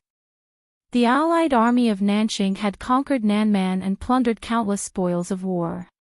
At that time, the relationship between Lu Zheng and Enchui hadn't completely fallen apart. At most, there was some conflict. The latter knew that Lu Zheng liked books, so he organized all the books and spoils of war he plundered and threw them all to Lu Zheng. Later, Lu Zheng stayed at home and organized the books out of boredom. After sorting them into different categories, he unintentionally discovered a gourmet guide written by a scholar of a different tribe in Nanman. He named it Cannibal Rhapsody. It wasn't very literary, but every word he wrote made the reader's hair stand on end. Chapter 1673. A baby's flesh was brittle and could not be boiled for too long. Baby girls were the best. Children's flesh was tender and cooked to a certain extent. Ginger garlic rice wine removed the fishy smell. Boys were the best. Adults' flesh was sour but chewy. Men's lean flesh was especially outstanding. Women had more white flesh and were slightly greasy. They were suitable for human oil. The flesh of old men was unbearably stinky and sour. It was tasteless. Only human bones were boiled into soup with spices. The soup was rich and fragrant. Apart from these, the author had also tried unborn fetuses in women's wombs. There were fetuses every month. The entire Cannibal Rhapsody had less than 500 words, but each word was filled with the greatest malice and evil in the world. After reading the Cannibal Rhapsody, Lu Zheng's desire for peace grew stronger. He had staked everything on Enchui, hoping that such a tragedy would not happen again. In the end, Enchui disappointed him again and again. Enchui and Enduishi could not bear Lu Zheng's ambition. Kong Shintong sobbed. Human breasts. How could they make them? Lu Zheng said calmly, that depends on the situation. Kong Shintong was shocked by the information revealed in Lu Zheng's words. Her red eyes widened. She called out hesitantly, her voice trembling, "Foster father, if Enchui was a wise ruler, there would naturally be people who would stand up and take the blame for the matter of mixing human breast milk as army rations." Lu Zheng sighed. We are not the other tribes. They are unscrupulous and cannibalism is a common occurrence. But we are different. There are some things the other tribes can do and we can't. Using humans as food to fill one's stomach, even if it's an expedient measure, is an act that goes against human ethics.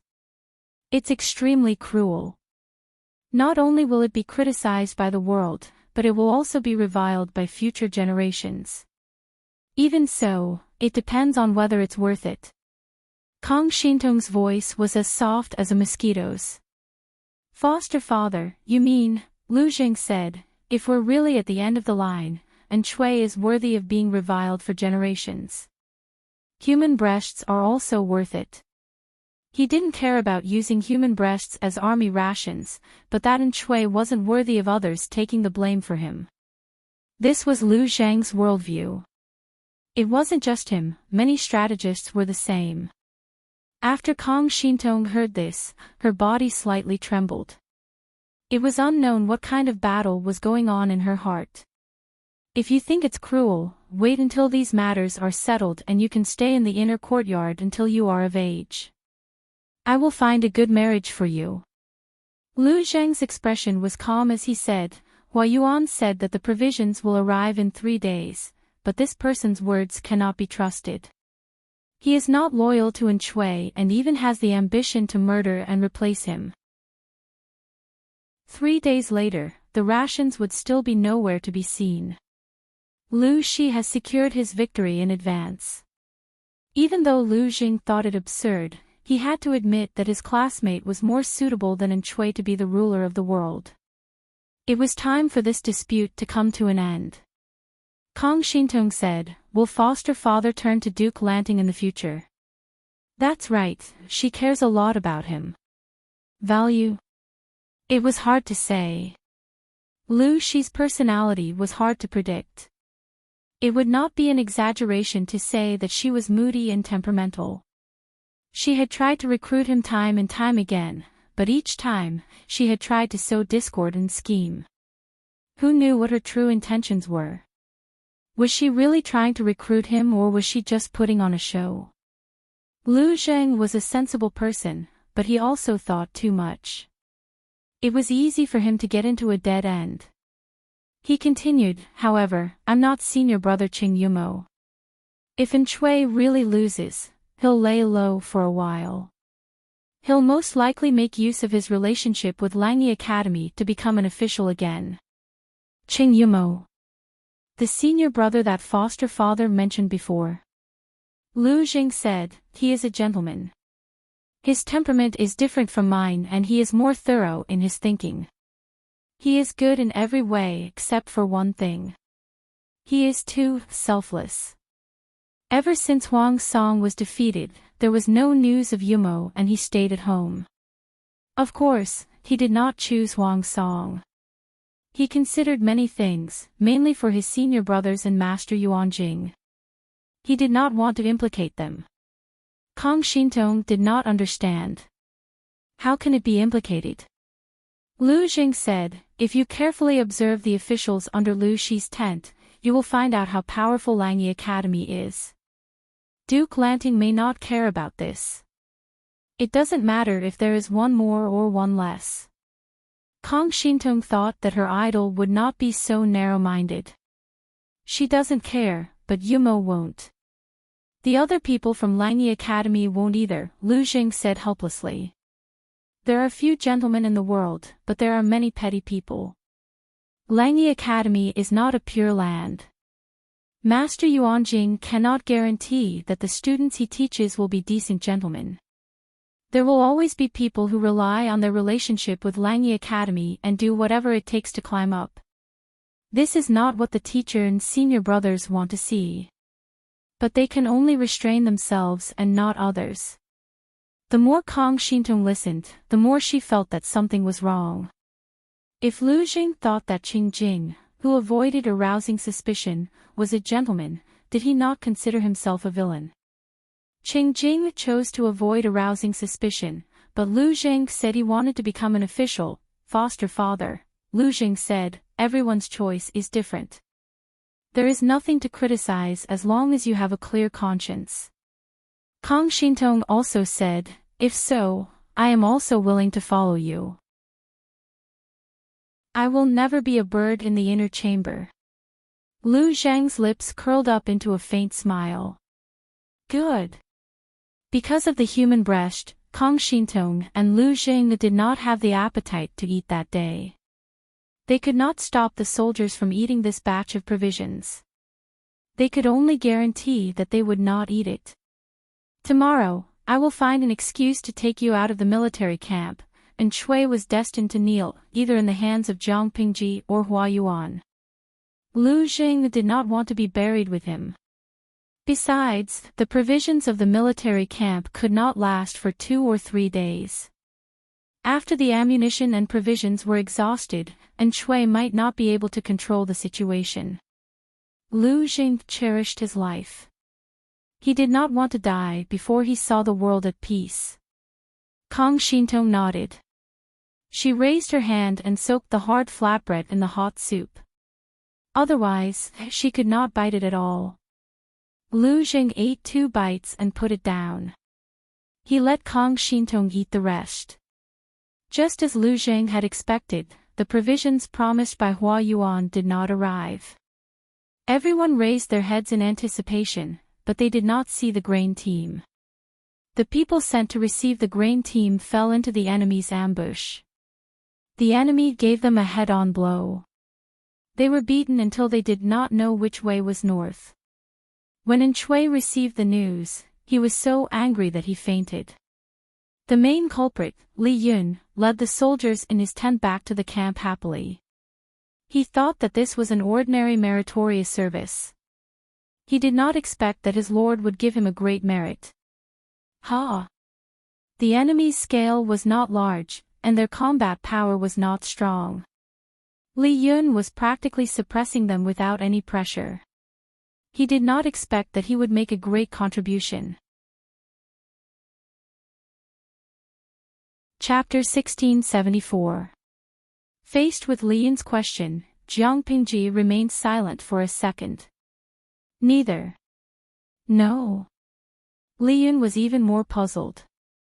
He could be considered an old official who had followed Jiang Pingji to conquer the world. He knew very well the gentleness and patience hidden under the cold, calculating surface of his lord. Li Yun casually asked, "I don't deserve a reward if I haven't done anything. Naturally, it is my honor for my lord to reward me. However, I do not deserve this military merit of unknown origin. My lord, why don't you explain it to me so that I know where the credit comes from?" Jiang Pingji couldn't help but roll her eyes at Li Yun. She joked, "You can't figure it out. If you can't figure it out, I'll take back the credit." "Don't, master." Seeing the cooked duck fly away, Li Yun's expression immediately dropped. He had an extremely disappointed look on his face.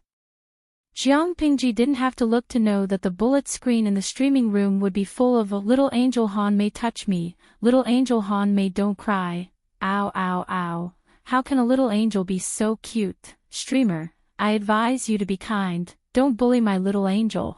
One had to admit that Li Yun did have the capital to rely on his beauty and cuteness. He had perfectly inherited the good features of his parents and had always been one of the plastic surgery templates for male stars in the entertainment circle in Salted Fish's world. Even though he was approaching his 30s, his face hadn't changed much from when he first saw him. The older people get, the less attractive they look. But the older Li Yun got, the more attractive he looked. When he smiled brightly, he looked like a sunny and healthy Prince Charming. He was good at both literature and martial arts, handsome and cute. Once he put on a straight face, there was no need for him to pretend to be aloof. His temperament also made him look dignified without being angry. He was a cold and aloof Prince Charming. The key was that he looked slender, but the muscles under his clothes made people want to vomit blood. Such a contrast made the group of salted fishes love her even more. Of course, salted fishes were a group of mystical existences. Some claimed to be Li Yun's mother fans, some claimed to be his career fans, some claimed to be his girlfriend fans. What was even more mystical were the poison junkies. Jiang Pingji had seen a couple articles on the bullet screen about the cute and sunny Han Mei and the cold and aloof General Li Yun. The slogan of this group of fans was that they couldn't get Li Yun. If others couldn't get Li Yun, then let Li Yun suffer the consequences of his own actions. Jiang Pingji was speechless. There was simply nothing to say. Under the strong request of her fans, Jiang Pingji was magnanimous and did not continue to make things difficult for Li Yun. "I'm just kidding. Do I look like someone who goes back on his word?" Jiang Pingji had always treated the generals who came from the military very well.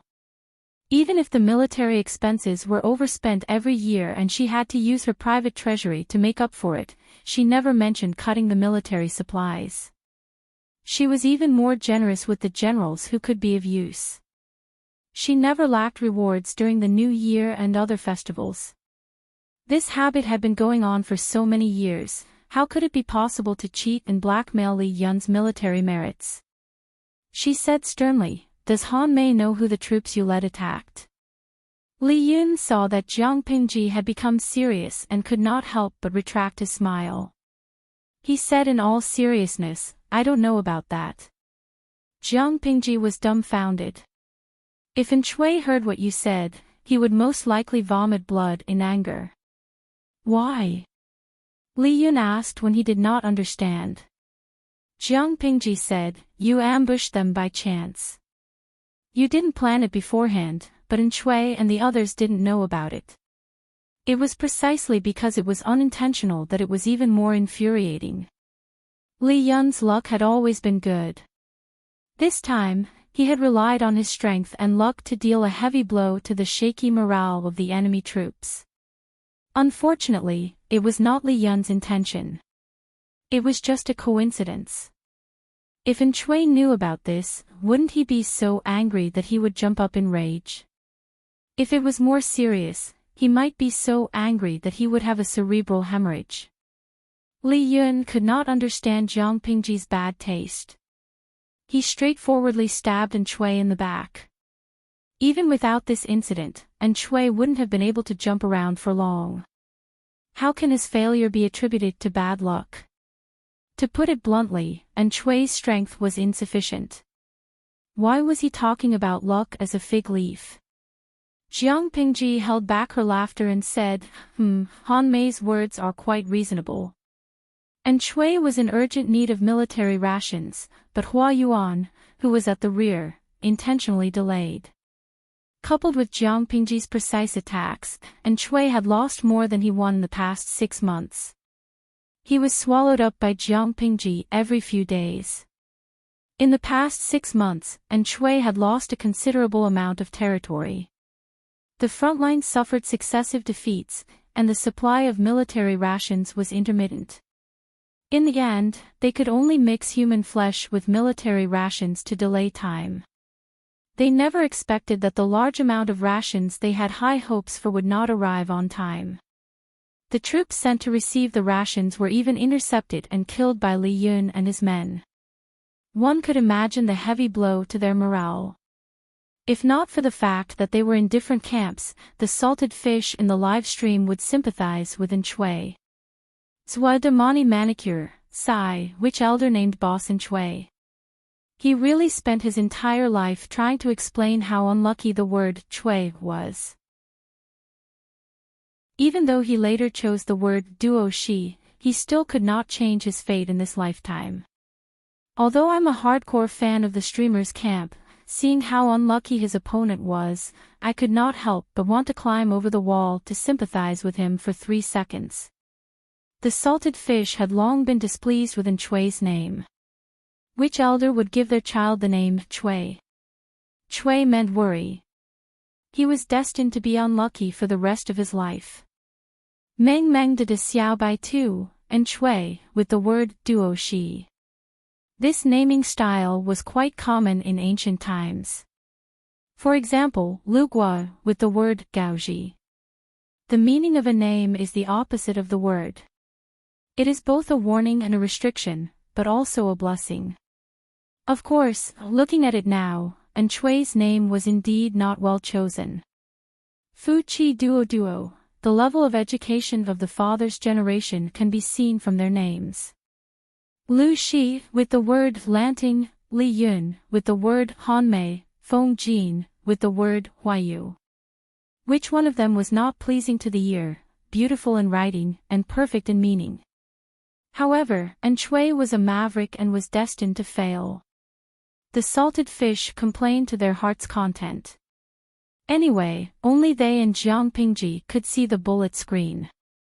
Enchui could not see it, so what was there to be afraid of?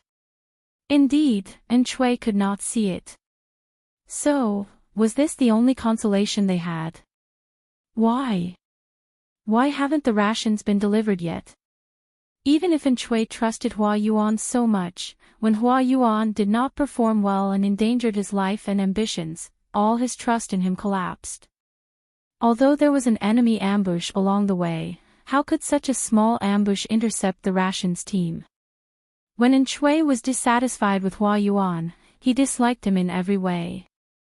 He wished he could drag him in front of him and roar at him. Unfortunately, Hua Yuan was at the rear. It was extremely inconvenient to communicate between the two places, let alone pursue Hua Yuan's responsibility immediately. Enchui's anger rose. The civil and military officials in his tent were also at their wits' end. It was not that they were incompetent, but even the cleverest housewife could not cook a meal without rice. How could they fight a war without rations? Of course, in the early stages, when there was sufficient rations, they did not gain any advantage from Fu Wang and the others. Now that there was a shortage of rations, they had even more reasons to find excuses for their defeat. At that moment, an official who was on good terms with Lu Jing stepped forward and said, "Has my lord ever suspected Hua Yuan?" Chapter 1675. Your Highness, why don't you think about it? When Advisor Lu was in charge of the army provisions, he never made such a huge mistake. Ever since Lu Jing had been frozen, all sorts of problems had popped up. And Shui didn't want to hear this. If he acknowledged Lu Zheng's ability and denied Hua Yuan, wouldn't that be slapping him in the face and admitting that he didn't know people well? In Enchui's opinion, Hua Yuan's ability was not inferior to Lu Zheng's. However, they specialized in different fields and couldn't be compared. The official didn't have mind-reading skills and naturally didn't know what Enchui was thinking. Advisor Lu has been assisting you since you were insignificant, Your Highness. He's been diligent and conscientious all these years, never slacking off for a single day. Your Highness, why don't you think about all the battles you fought all these years? When did there ever be a problem with provisions? He continued, not noticing that Enchui's expression had darkened. On the other hand, Hua Yuan made such a huge mistake this time. Advisor Lu also said that Hua Yuan had disloyalty and was especially wary of him, and Chui said, the most important thing now is how to get through this, not shirk responsibility. What's the point of saying all this? The official choked on Enchui's words. It was Enchui who had reprimanded Hua Yuan first. He hadn't started this topic, but now it was his fault. He wanted to defend himself, but someone tugged on his sleeve, indicating that he should return to his seat and stop arguing with Enchui. Regardless of whether Hua Yuan had a problem or not, it was unwise to raise doubts now. Not only would it draw hatred to Lu Jing, but it would also indirectly question Enchui's ability to judge people. Your subject misspoke, the situation was not in his favor. After bowing, the official silently returned to his seat. Everyone continued to be gloomy. They weren't immortals and couldn't make food appear out of thin air. They'd already scavenged most of the provisions nearby. They could only hope that Hua Yuan would quickly replenish the supplies. Who knew that Hua Yuan would stand them up? Not only did he stand them up, he didn't even give them an explanation. More than one person muttered in his heart at this scene. Was there really nothing wrong with Hua Yuan? Was this guy really not a spy sent by the enemy? Or perhaps Hua Yuan really didn't want to rebel? The atmosphere in the tent froze for a long time. No one could think of a solution. At this moment, a report came from outside the tent. Enchui's face was dark as he asked. Enchui asked with a sinister look in his eyes, "What is it?" The soldier handed over a bamboo tube with both hands and said, "Before military advisor Lu left, he told me to give this to the Lord." Before leaving. Did Lu Jing leave the barracks? When did this happen? Why didn't they hear anything? Some of them looked confused, but Enchui knew, because he was the one who allowed Lu Jing to leave the camp. Lu Zheng's condition worsened. If he continued to stay in the barracks, he wouldn't receive good care.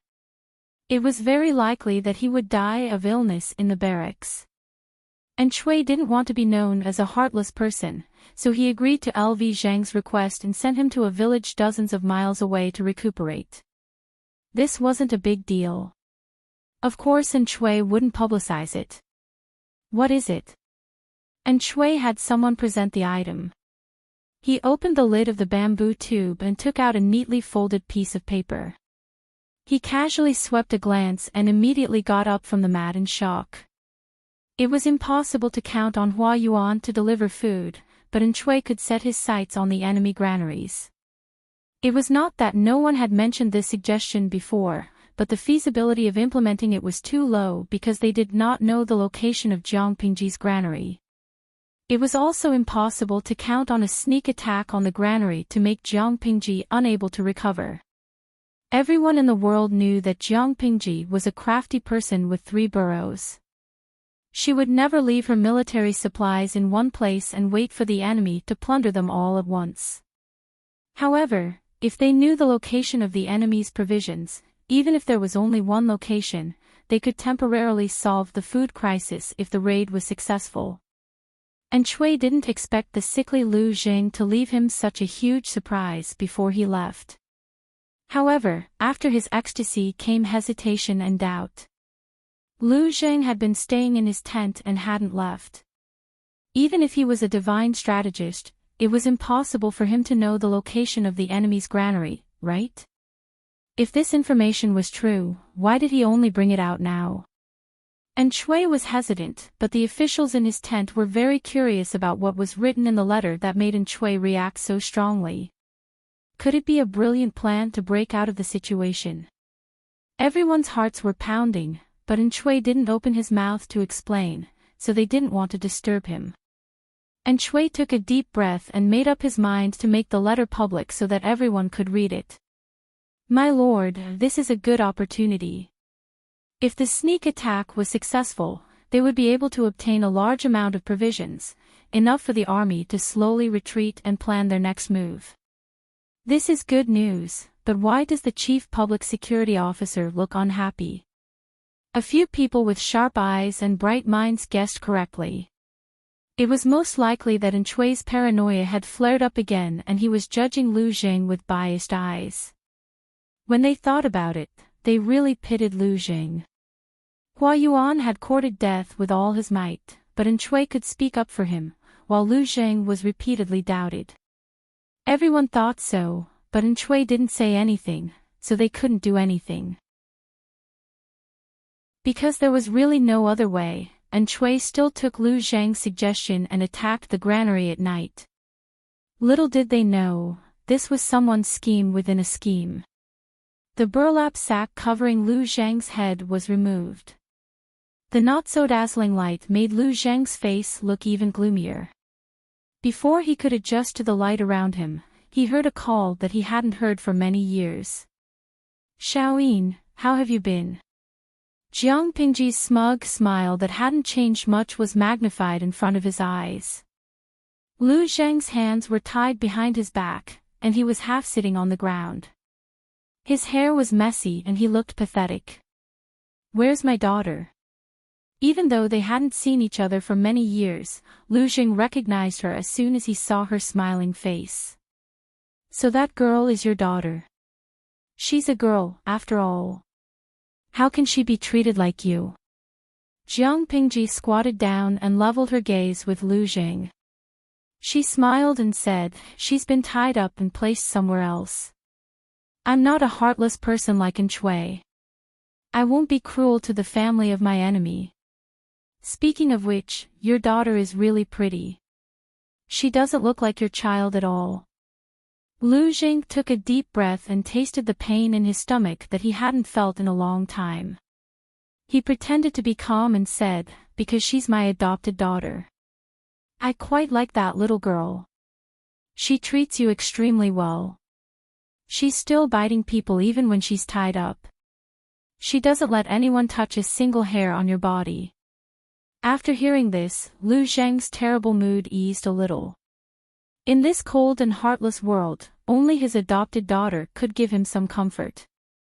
Jiang Pingji said, more than half a year ago, I asked Buku to pass a message to you, but you didn't reply to me directly.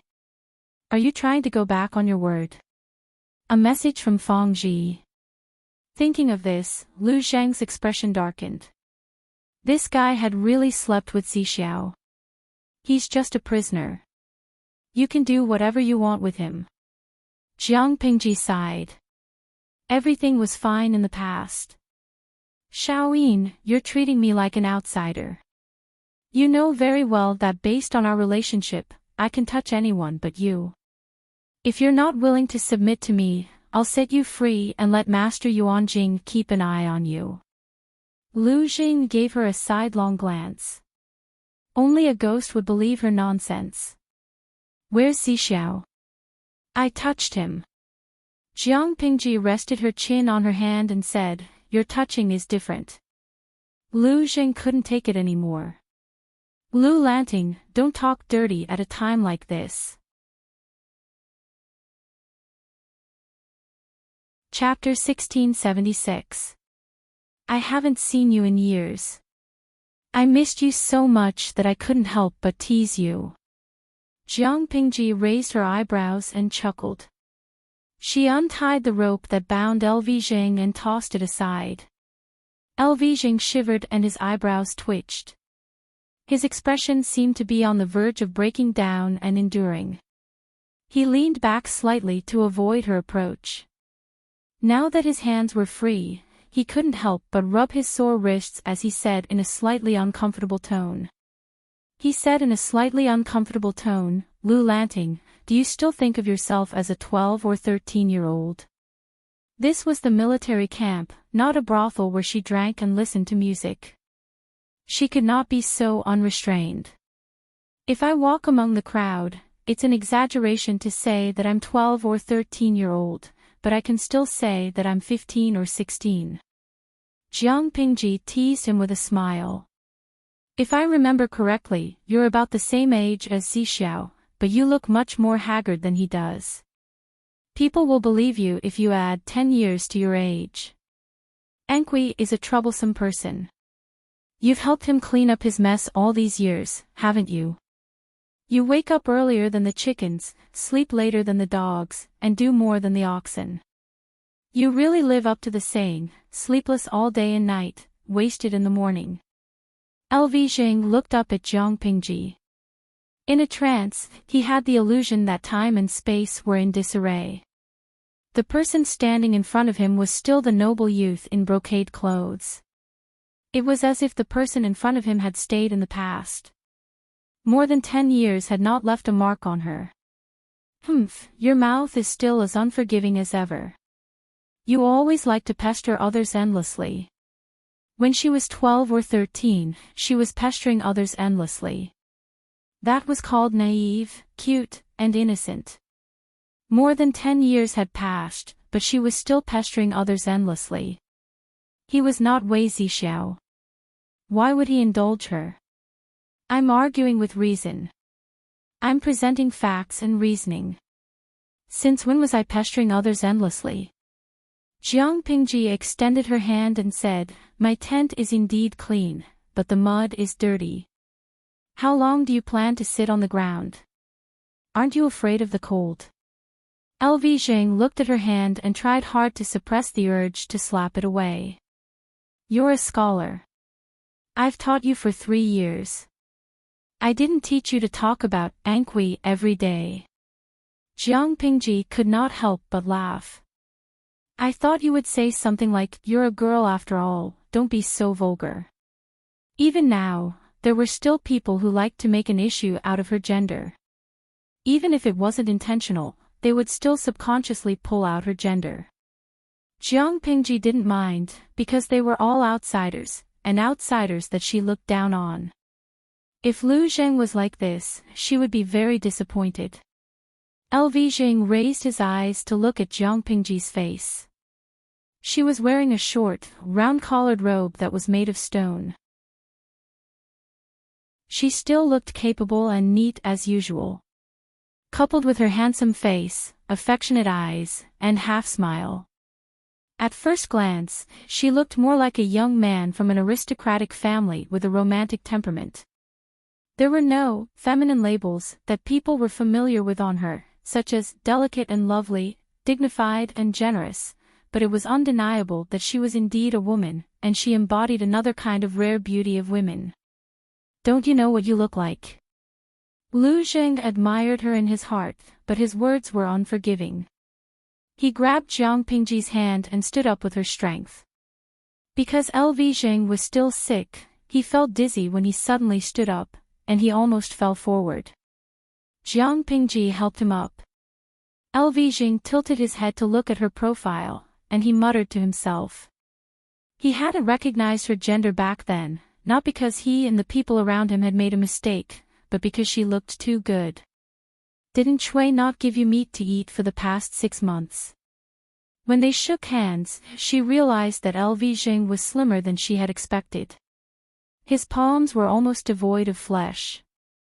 Zi Shao was also thin, but some flesh could be squeezed out. Zheng, on the other hand, was a bag of bones. More than half a year ago, Jiang Pingji sent Fang Ji to persuade Zheng. Fang Ji returned in low spirits, but he also brought Jiang Pingji a lot of news. According to Fang Ji's description, Zheng had been frozen by Shui, but his situation wasn't very bad. He ate, drank, slept well, and even put on some weight. Looking at him now, he wasn't fat at all. If there was a typhoon outside, she could tie a rope around Zheng's neck and let him fly in the sky. Don't mention meat. It's nauseating. Even though he didn't swallow the meat porridge, he tasted it. Every time he thought about it, it made his stomach turn. After a short period of dizziness, Zheng stood up straight and let go of her hand. He observed her secretly. Just like Jiang Pingji's narcissism, she hadn't changed much over the years. Previously, Zheng had rejected Fang Ji's persuasion. Zheng didn't agree to recruit him, but he also took the opportunity to catch up with his classmate. The two middle-aged men, who were already in their 30s, gathered together to chat by candlelight and reminisce about the past. They sighed with emotion and also talked about the situation of the Langya F5 Heavenly Group. From a teenager to a young man to a middle-aged man, everyone except Jiang Pingji had changed beyond recognition. The shy and lofty Fang Ji had been tempered by reality into a steady and dignified country teacher. The hot-bloodedness that had been boiling in his chest during his youth had been defeated by reality. Jiang Mo, who was addicted to 2D paper dolls and loved all kinds of fire-repelling maps, and had a slightly cowardly personality, had become a profound, introverted, and reliable clan leader of the Shi family. He, who had been noisy and refused to submit to his family in the past, had also followed the example of his parents. Ma Xiao, a wealthy gentleman with good farmland and no worries about food and drink, had been affected by the chaos of war. His farmland had been occupied and plundered by bandits who rose to power. In order to avoid disaster, he had no choice but to move his family north. There had been no news of him for many years. Of course, the three of them hadn't changed much. Among the five, Jiang Pingji and Zheng had changed the most. Jiang Pingji, who was the most hedonistic and mischievous, had become a vassal of the world. Zheng, who had the potential to be a nationalistic youth and was biased against the gentry, had become Jiang Pingji's strategist for the safety of her family. Now, he had become Jiang Pingji's prisoner. Life was really interesting. No one knew what their future would be like until the very last moment. Okay. I won't talk about it anymore. Jiang Pingji's observation skills weren't just for show. She could tell from Zheng's reaction that he was hiding something. Naturally, she wouldn't continue to provoke him. An appropriate amount of playfulness was called playfulness. Excessive playfulness was called enmity. Look at your sickly and haggard appearance. It's better to stay in the military camp and wait for the war to end. Recuperate. Maybe I'll let you see your old master for the last time. After Jiang Pingji finished speaking, she suddenly remembered something. Right, I have something to tell you. LV Zheng was well aware of Jiang Pingji's arrangements, so he wasn't surprised. However, what she said made LV Zheng a little flustered for no reason. What's the matter?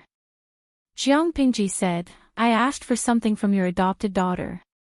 LV Zheng raised his eyebrows and asked, what is it? Jiang Pingji said, your study notes. What do you want that for? Chapter 1677. Send his former master back to heaven. Lu Xing didn't know what to do for a moment, but he was smart enough to figure out what she had done in no time. Lu Lanting. Lu Xing pointed at her. He was so angry that his hand was trembling. Jiang Pingji had a smile on her face. She raised her hand unhurriedly and pushed his hand aside. What are you trying to say? Are you despicable? Or are you cunning? She laughed. There's nothing too deceitful in a war. On the battlefield, all kinds of scheming methods were allowed. The only thing that mattered was who was more skilled. I'm just taking advantage of the situation to achieve my goal. Moreover, I'm giving you a credit so that you can quickly gain a foothold here. Lu Xing said, do you think I, Lu Xiaoyin, am a fickle and petty person who forgets about morality for the sake of profit? Lu Xing knew what Jiang Pingji had done. It was definitely a trap that could bury Enchui alive. I've never doubted your character, but a fine bird chooses a tree to nest in, and a virtuous official chooses a master to serve. Do you not know what kind of person Endwishi is? Whether he's worthy of you hanging him with a piece of white silk. Jiang Pingji said confidently, if you're a foolishly loyal person, just pretend I didn't say anything. Whether you stay or leave, I'll let you choose. Jiang Pingji naturally wanted to recruit Lu Xing. No one would complain about having too many talented people. After a while, she would conquer Nanxing and rule over the 5 countries in the world. She would need more and more people. Lu Xing knew her background, so he felt more at ease using her. He treated the surrendered officials of Langyi Academy well, and she was an alumnus of Langyi Academy. This was double insurance. Master Yuanjing had taught at Langyi Academy for many years. He had students all over the world and made friends with many famous scholars. With double insurance, it would be much easier to recruit people from this circle in the future. Jiang Pingji naturally would not fall out with Lu Xing due to all these reasons. You're forcing me to betray Enchui. Lu Xing had voluntarily given up on Enchui and Jiang Pingji had forced him to do so. She had even made him the scapegoat for betraying Enchui. Even if Enchui was a scumbag, Lu Xing had chosen him. Even if it was a stone in the latrine pit, Lu Xing didn't want to be forced to throw the stone back into the latrine pit. Jiang Pingji said, how can this be considered as coercion? What I'm doing is a stratagem, a normal confrontation of schemes. If no one in Enchui's camp sees through it, even if they fall into the pit and die, it's their own fault. We can only blame ourselves for being too weak and stupid. How can we blame the enemy for being too strong and smart? Lu Xing took a deep breath and asked, what did you do to imitate my handwriting? Even if LV Xing did not like to praise Jiang Pingji, she would open a dye house just because he gave her some color. LV Xing had to admit that she deserved to be envied by the heavens. She had a talent for imitating others. Based on what Jiang Pingji had just said, it wasn't difficult to deduce that Jiang Pingji must have taken the books he had written recently. Based on the handwriting on them, she imitated the letters to lure Enchui. As for LV Xing was not sure what the contents of the letter were and what trap Jiang Pingji had dug. Jiang Pingji said, oh, I'm helping him come up with strategies and share his burdens. Isn't Enchui severely short of rations recently? There's a problem with the logistics rations, and the frontline army is facing the crisis of running out of rations. How can they fight a war when they don't have enough rations? So I imitated your handwriting and tone and came up with a simple idea. I asked him to lead his troops to attack my granary. I was worried that he wouldn't be able to find the way, so I specially drew a simple map. Jing closed his eyes after listening to her. This was a fatal blow. How couldn't Chui take the bait? Jiang Pingji asked in return, why not? Xiaoyin, do you have any misunderstandings about your own weight? Your master Yuanjing student, a top student who graduated from Langyi Academy. You've assisted in Chui, a penniless stray dog, to accumulate the wealth you have today. Even if Chui has given you the cold shoulder over the past 2 years and even detested you, he will instinctively trust you when he's in a life-and-death situation. Without your assistance, Xiaoyin, and Chui would still be a small character leading a few thousand grassroots troops. How could he have the glory he has today? Jing had helped Chui launch a counterattack once, so he could naturally help him launch a counterattack a second time. Jiang Pingji said, Xiaoyin, I imitated your handwriting and wrote a wonderful plan. It's bait. How could Chui not take the bait? Zhang was reluctant to admit it, but he had to admit in his heart that Jiang Pingji was right. And Chui had been forced into a dead end, and Hua Yuan was still stabbing him in the back. He had no other choice but to believe in the plan.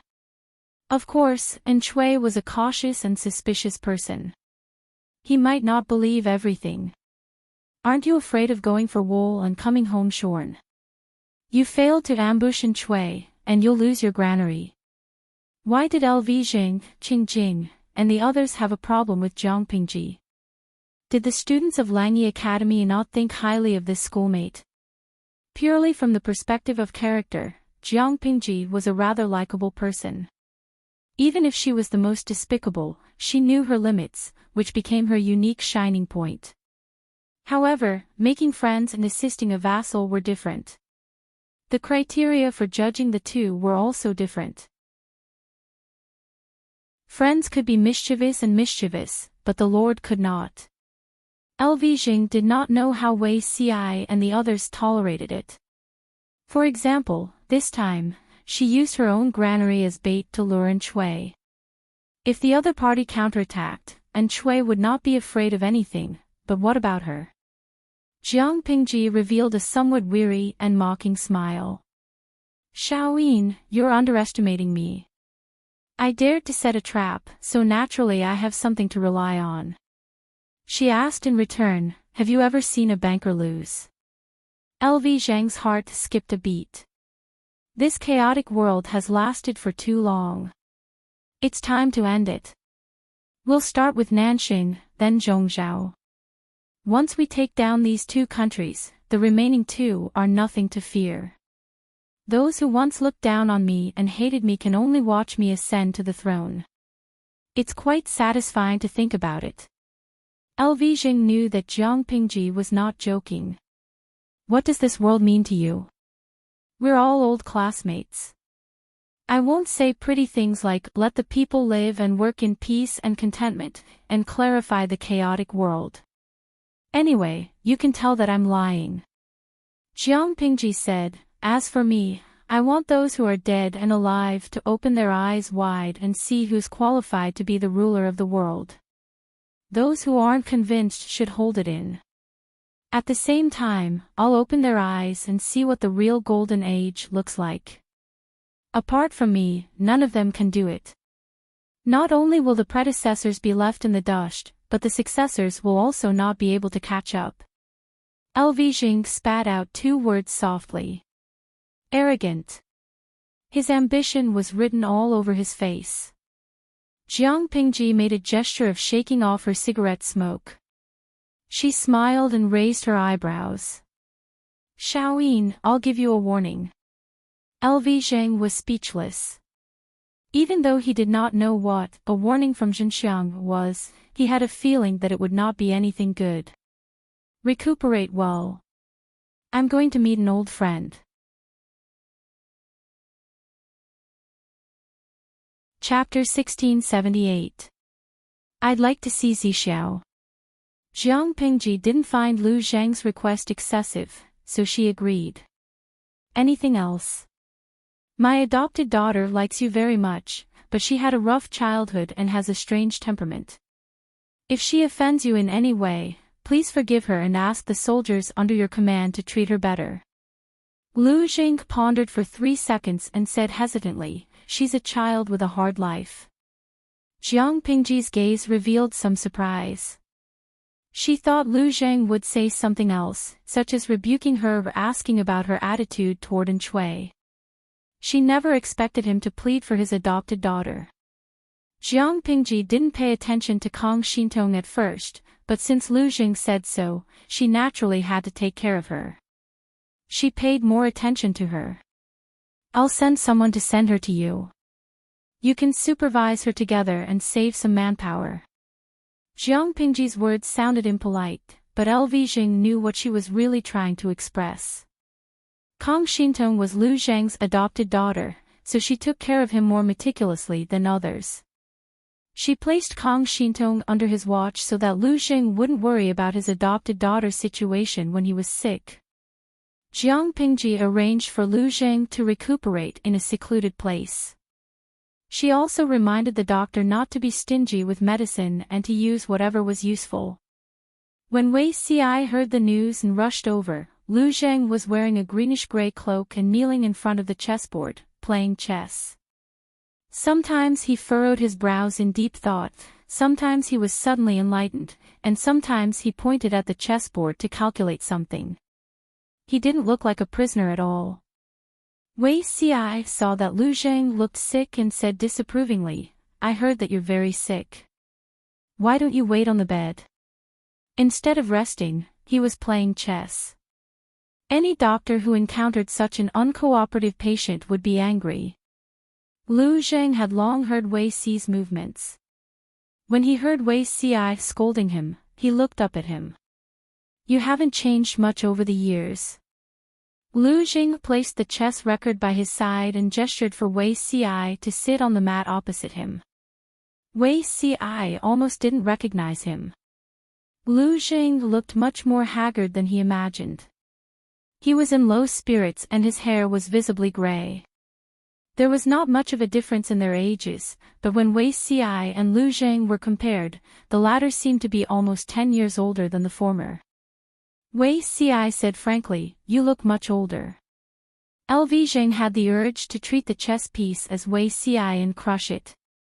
One is marked by the company one keeps, one is blackened by the company one keeps. Lu Zhang was implying something. Wei Xi had been with Jiang Pingji for a long time. How did his glib tongue change toward the latters? Wei Xi did not know about the bet between Jiang Pingji and LV Jing, but he was good at reading people's minds. LV Zhang's words carried a subtle meaning. After hesitating for 3 breaths, Wei Xi asked cautiously, does Xiaoyi know? It's hard not to know. Lu Zhang's fingernails were well manicured. At this moment, he was playing with a black chess piece, which made his fingernails look even paler. He placed the chess piece in the designated position and said, how could Lu Xi be worthy of your attention? Back then, you were quite distant from her. After all, they were from the same sept and were taught by the same teacher. Lu Zhang's understanding of Wei Xi was incomparable to that of an outsider. In the eyes of an outsider, they might think that Jiang Pingji was forcing Wei Xi and that Wei Xi had no choice but to succumb to her tyrannical power. However, Lu Zhang understood that if Wei Xi had no intentions towards others, he would not easily succumb even if a knife was placed on his neck, let alone using force. The two of them had an affair. It could only be said that both of them were interested in each other. Not to mention Jiang Pingji, Lu Zhang had heard Jiang Pingji say that she would drag Wei Xi down with her 800 years ago. But what about Wei Xi? When did he develop feelings for Jiang Pingji that were beyond that of a ruler and an official? Wei Xi said, maybe it was in my previous life. He told the truth, but Lu Xing thought that he was being glib. Instead of learning from the good, you learn from the bad. Are you learning from Lu Xi in your eloquence? Lu Xing gestured for Wei Ci to choose a chess piece to play with him. Among his fellow apprentices, Wei Ci's chess skills were the best among them. Lu Xing was ranked last and was often beaten by Wei Ci, Qing Jing, and Han Yu. The shadows of his school days were Jiang Pingji and Wei Ci's, playing a game of chess with their hands. He was always beaten badly. In order to avenge his previous humiliation, he put in a lot of effort in this aspect. He did not know if he could gain an advantage today. Wei Ci was speechless. No one believed him when he told the truth. It was not easy to be an honest person. The two of them did not talk much. They just played 2 games in silence. Lu Xing still lost miserably. After cleaning up the mess, Lu Xing looked up at Wei Ci, whose temperament was becoming more and more stable. He was like a pearl that had been polished until it became rounder. Although it was not dazzling, it could not be ignored. This person looked like a decent person.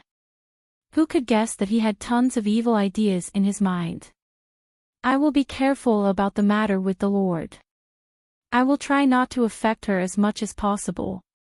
I will also try to protect myself. He wanted to accompany her until her hair turned white and she died of old age.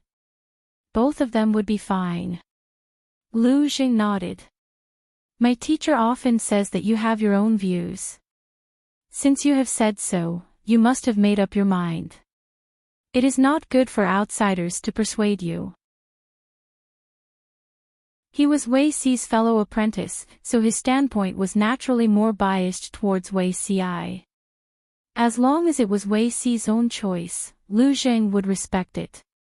But, he could have chosen anyone to have a relationship with, but he chose Jiang Pingji, who was the most difficult to conquer. She was a vassal now, but she would become an emperor in the future. Her identity meant that if Wei Ci wanted to walk to her side, there would be thorns under his feet. Maybe he would kneel halfway. Thank you. Wei Ci's words came from the bottom of his heart. Whether it was Lu Xing, Qing Jing, or Han Yu, their respect and understanding warmed Wei Ci's heart. Lu Xing stroked the cold chess piece and let out a sigh. He said to Wei Ci, I know that you have a soft temperament and some things can't be said openly. Since we are from the same school, I will say one more thing. Lu Xi's temperament is different from ordinary people. If you really want to be in harmony with her, remember this, don't get involved in anything. In the future, whether it is the civil and military infighting or the struggle between the gentry and the common people, you'd better not intervene and don't express your opinion. If you really can't help it, it is best to ask for Lu Xi's opinion. Don't do anything that goes against her will. Ordinary couples have some difficulties and quarrels at most. But if you have a conflict with Lu Xi, it will affect more than just a small family. Lu Xing's words were not only the way of a ruler and a minister, but also the way of a husband and wife. As long as Wei Ci always stood by her side and supported her, their interests would be firmly bound. Harming Wei would be harming Jiang Pingji's interests. In this way, she would become Wei Ci's most powerful shield. Wei Ci was stunned after hearing that. If he had understood this in his previous life, he would not have thought himself clever and got involved in the affairs of the Wei family. Would the meteorite have fallen from the sky? Most likely not. Chapter 1679. If Lu Xing and the others were still alive in his previous life, they might have pointed out the right path for Wei Ci like they were doing now. The onlookers saw the game more clearly than the onlookers. Their advice was what Wei Ci needed the most so that he would not take the wrong path. However, it was not too late now. He had learned his lesson from his previous life and would not repeat the same mistake in this life. Don't be ostentatious. That's for the best. Otherwise, you'll become the target of public criticism. Lu Jing rubbed the chess piece and smiled. Look at Lu Shi's subordinates. Other than those from Langyi's faction, the others may not be very friendly to you.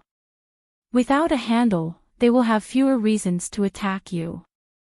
Even if Wei Ci was from an academy, if he stood in their way, he might be stabbed in the back. To put it bluntly, interests were the foundation of a relationship.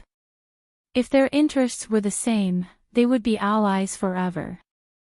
Wei Ci coughed lightly and reminded him, "My lord doesn't like to form cliques. Because of this, Yumo is still helping my teacher." Qing Jing refused to become an official mainly because he was worried that he would implicate his fellow disciples from Langyi Academy. When Lu Jing casually said the words Langyi's faction, Wei Ci trembled with fear. It's one thing to dislike him, but it's another thing to form a clique. Lu Shi's temperament was too wild and arrogant. She might not take the so-called clique seriously. So what if they form cliques? Can they escape her grasp? As long as they do not cross the line, she will most likely not make a big fuss. If they cross the line, even if they do nothing, she will still find a reason to get rid of them. Yumo is too cautious. Lu Jing sneered. That's why. Lu Lanting is really not a likable person. Humility and politeness were the main qualities. Someone like Jiang Pingji, who could not wait to write, "I'm the best in the world," on her face to attract hatred, was naturally not likable. She was a heretic. Lu Jing even had some malicious thoughts. He hoped that Jiang Pingji would fail miserably. Sooner or later, she will fail miserably. If she failed miserably, he wondered what expression she would have. Although he did not want to admit it, he had to admit that Lu Zheng's judgment was correct. Whether it was His Majesty in his previous life or his lord in this life, both were so confident that they were conceited. Why would she care about the clique of her subordinates? If someone really did violate her taboo by forming a clique, needless to say, they would end up with weeds growing 3 feet high on their graves. Thinking back to his past life, the relationship between the officials in the imperial court was indeed a little subtle. Wei Ci even suspected that the other party had deliberately allowed the officials to form a clique. If they stepped over her bottom line, she would strike violently and wipe them all out. Thinking along this line of thought, it was extremely terrifying. The Jiang dynasty had been established for 18 years. During this period of time, there had been several changes of power, and every time there was the shadow of His Majesty enforcing the law. Toying with the entire imperial court with the strength of one person. Lu Zheng wanted to see his lord fail miserably in such an easy task, but he was probably daydreaming. Why don't Xiaoyin give her more confidence? Wei Ci said, "She can do it." Lu Zheng had an indescribable expression on his face. He gritted his teeth and said, "The husband follows the wife. I'm afraid of you." Wei Ci pursed his lips and smiled faintly. The light enveloped him and it seemed that even his skin was suffused with a faint halo. He looked like a deity. How could there be such a good-looking man in this world? Kang Xintong suddenly thought. Wei Ci's smile froze halfway. Look, who did he discover? Wei Ci's expression was as usual. Lu Jing waved at his adopted daughter who was standing in the corridor and did not dare to enter the house. Xintong, come over and meet Uncle Master. Kang Xintong only came back to her senses when she heard the summons. She hurriedly but restrained herself and bowed. Niece greets Uncle Master. Lu Jing introduced, I adopted her a while ago. She's smart and talented. The key is that she's filial and sensible. What do you think, Zixiao? He was like a father showing off his daughter and gleefully looked forward to hearing praises from Wei Ci. Wei Ci secretly raised his eyebrows. What's her name? Kang Xintong said, my niece's surname is Kang. My courtesy name is Xintong. Wei Xi pretended to be curious and asked, where did Xiaoyin find such a lovely adopted daughter? Lu Jing thought that Wei Xi had misunderstood this father-daughter relationship and explained vaguely, in the future, I still need to count on her to provide for me when I'm old. Naturally, I have to find a filial daughter. As for where I found her, I can only say that it's fate. She's the only one in the world. You can't be envious. Many rich families did not have the right to take in concubines. However, there were policies and countermeasures. There would always be people who could find loopholes and come up with excuses. For example, adopted daughter or study boy.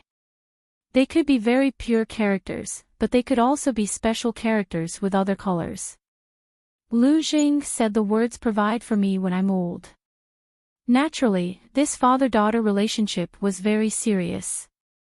It's our first time meeting. I'm not prepared. Wei Xi fished out a small thing from his sleeve and gave it to Kong Xintong. His gentle gaze fell on the latter and he said apologetically, this gift is a little shabby. I'll give you a formal one in the future. Kong Xintong did not take it. She secretly observed Lu Zheng's expression and only accepted it happily when he nodded. Lu Zheng said, this uncle master of yours is a rare talent in the world. If I don't have time to teach you, you can look for him. When the day comes that you've drained all the ink in his stomach and stirred up a storm in the future, there will be a place for you. Learn more, understand? Yes, I understand. Wei Xi smiled awkwardly but politely. The future saint of the Red Lotus group had become his niece. Could the world be more magical? As it turned out, there was. When he saw Kong Xintong pour him tea and obediently, Wei Xi felt as if he was sitting on pins and needles. His memories of the past decades were all blurred. Only some special events and people were as vivid as before. Kong Xintong was one of them. As a serious rebel, Kong Xintong had a close relationship with many courtiers as the saint of the Red Lotus group. She knew their weaknesses and was a criminal that needed special treatment. If one wanted to dig out secrets from such a person's mouth, they would have to be tortured. Many people could not endure it and gave up, but Kong Xintong was an exception. Wei Xi could not be bothered to investigate Kong Xintong's background. In his opinion, she was a traitor. Coincidentally, Kong Xintong was also unwilling to reveal her unbearable past to gain sympathy. She was stubborn. As long as I'm still breathing, don't even think about getting a word out of me. After 3 days of torture, she had almost tasted all the punishments in the dungeon, but she still did not give up a single word. Wei Xi presented this matter to His Majesty. His Majesty was interested and condescended to take a look at the dungeon. His Majesty looked at Kong Xintong, who was bathed in prison clothes and said softly, why bring the secret underground and use your life to cover up the crimes of those people? I thought that the Red Lotus group was just a motley crew. They knew nothing but dancing and playing tricks. I didn't expect there to be an exception like you. Kong Xintong coughed up blood and said mockingly, if I don't tell them, they will live in fear and remember me for the rest of their lives. His Majesty raised his eyebrows. If you die, everyone in the world remembers. But if I die, it will be as quiet as an ant disappearing. If they can remember me, then I won't have lived in vain. His Majesty said, I understand. Do you have any wishes? Kong Xintong would rather die than confess. There was no value in continuing to torture this kind of criminal.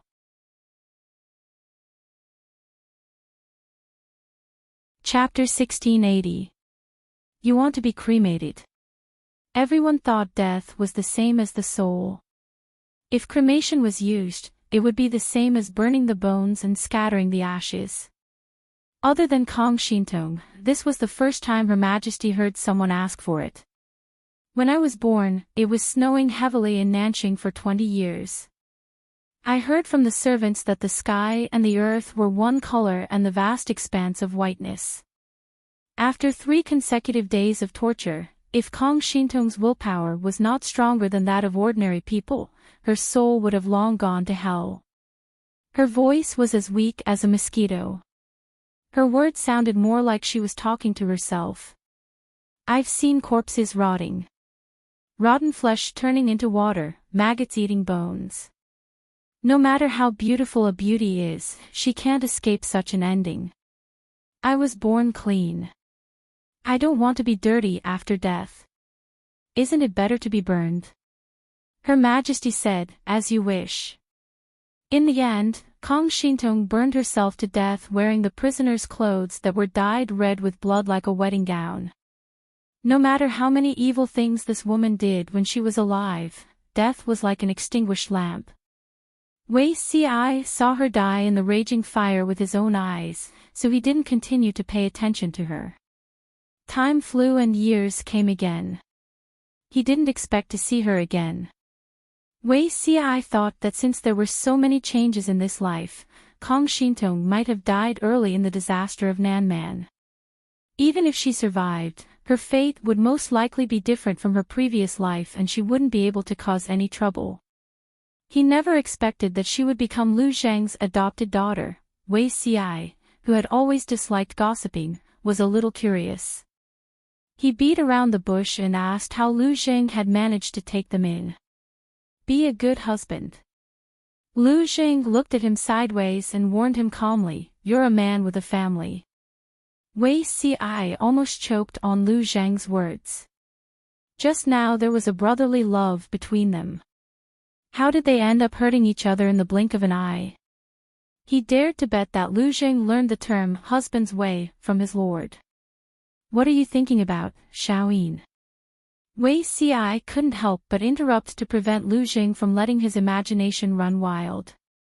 I only saw that this woman's face is strange and her birth chart is also strange. That's why I asked. Since she's your adopted daughter, she's your junior.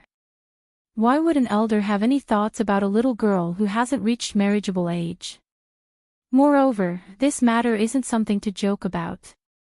My lord will take it seriously. Lu Zheng was stunned. He had forgotten that Wei Ci was a quack. There's something wrong with Shintong's physiognomy. After all, she was his adopted daughter, and LV Jing did not want anything to happen to her. If he could avoid it, he would try his best to avoid it.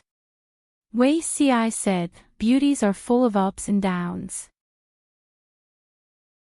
Needless to say, Lu Zheng naturally understood. He faintly sighed and concisely explained Kong Shintong's past experiences.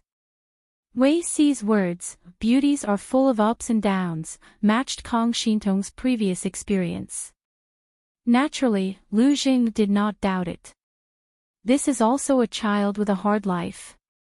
If it was possible, Lu Zheng naturally hoped that Kong Shintong would agree to his request. You said that her appearance is strange and her birth chart is also strange. Could it be that there are other variables? Was it a blessing or a curse? Will we be able to turn misfortunes into blessings in the future?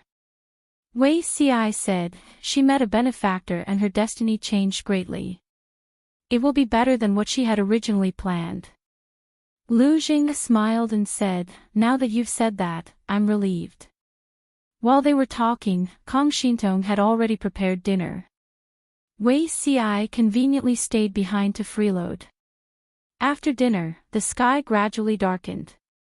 Kong Shintong stood up to send Wei Ci off on behalf of her adoptive father, Lu Zheng. She was so nervous on the way that she could not speak. After she watched Wei Ci leave, she hurriedly went to look for her adoptive father.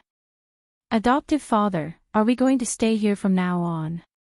She had thought that she would be imprisoned, but she did not expect that the treatment after being captured by the enemy was better than staying at Enchui's side. If she had known earlier, she would have continued to persuade her adoptive father to change jobs. Lu Zheng felt that it was better to have a short-term pain than a protracted one. He frowned and drank the bitter medicine. He did not know if it was an illusion, but he felt that the medicine prescribed by the doctor was much more bitter than the medicine he had drunk before. "You look rather happy."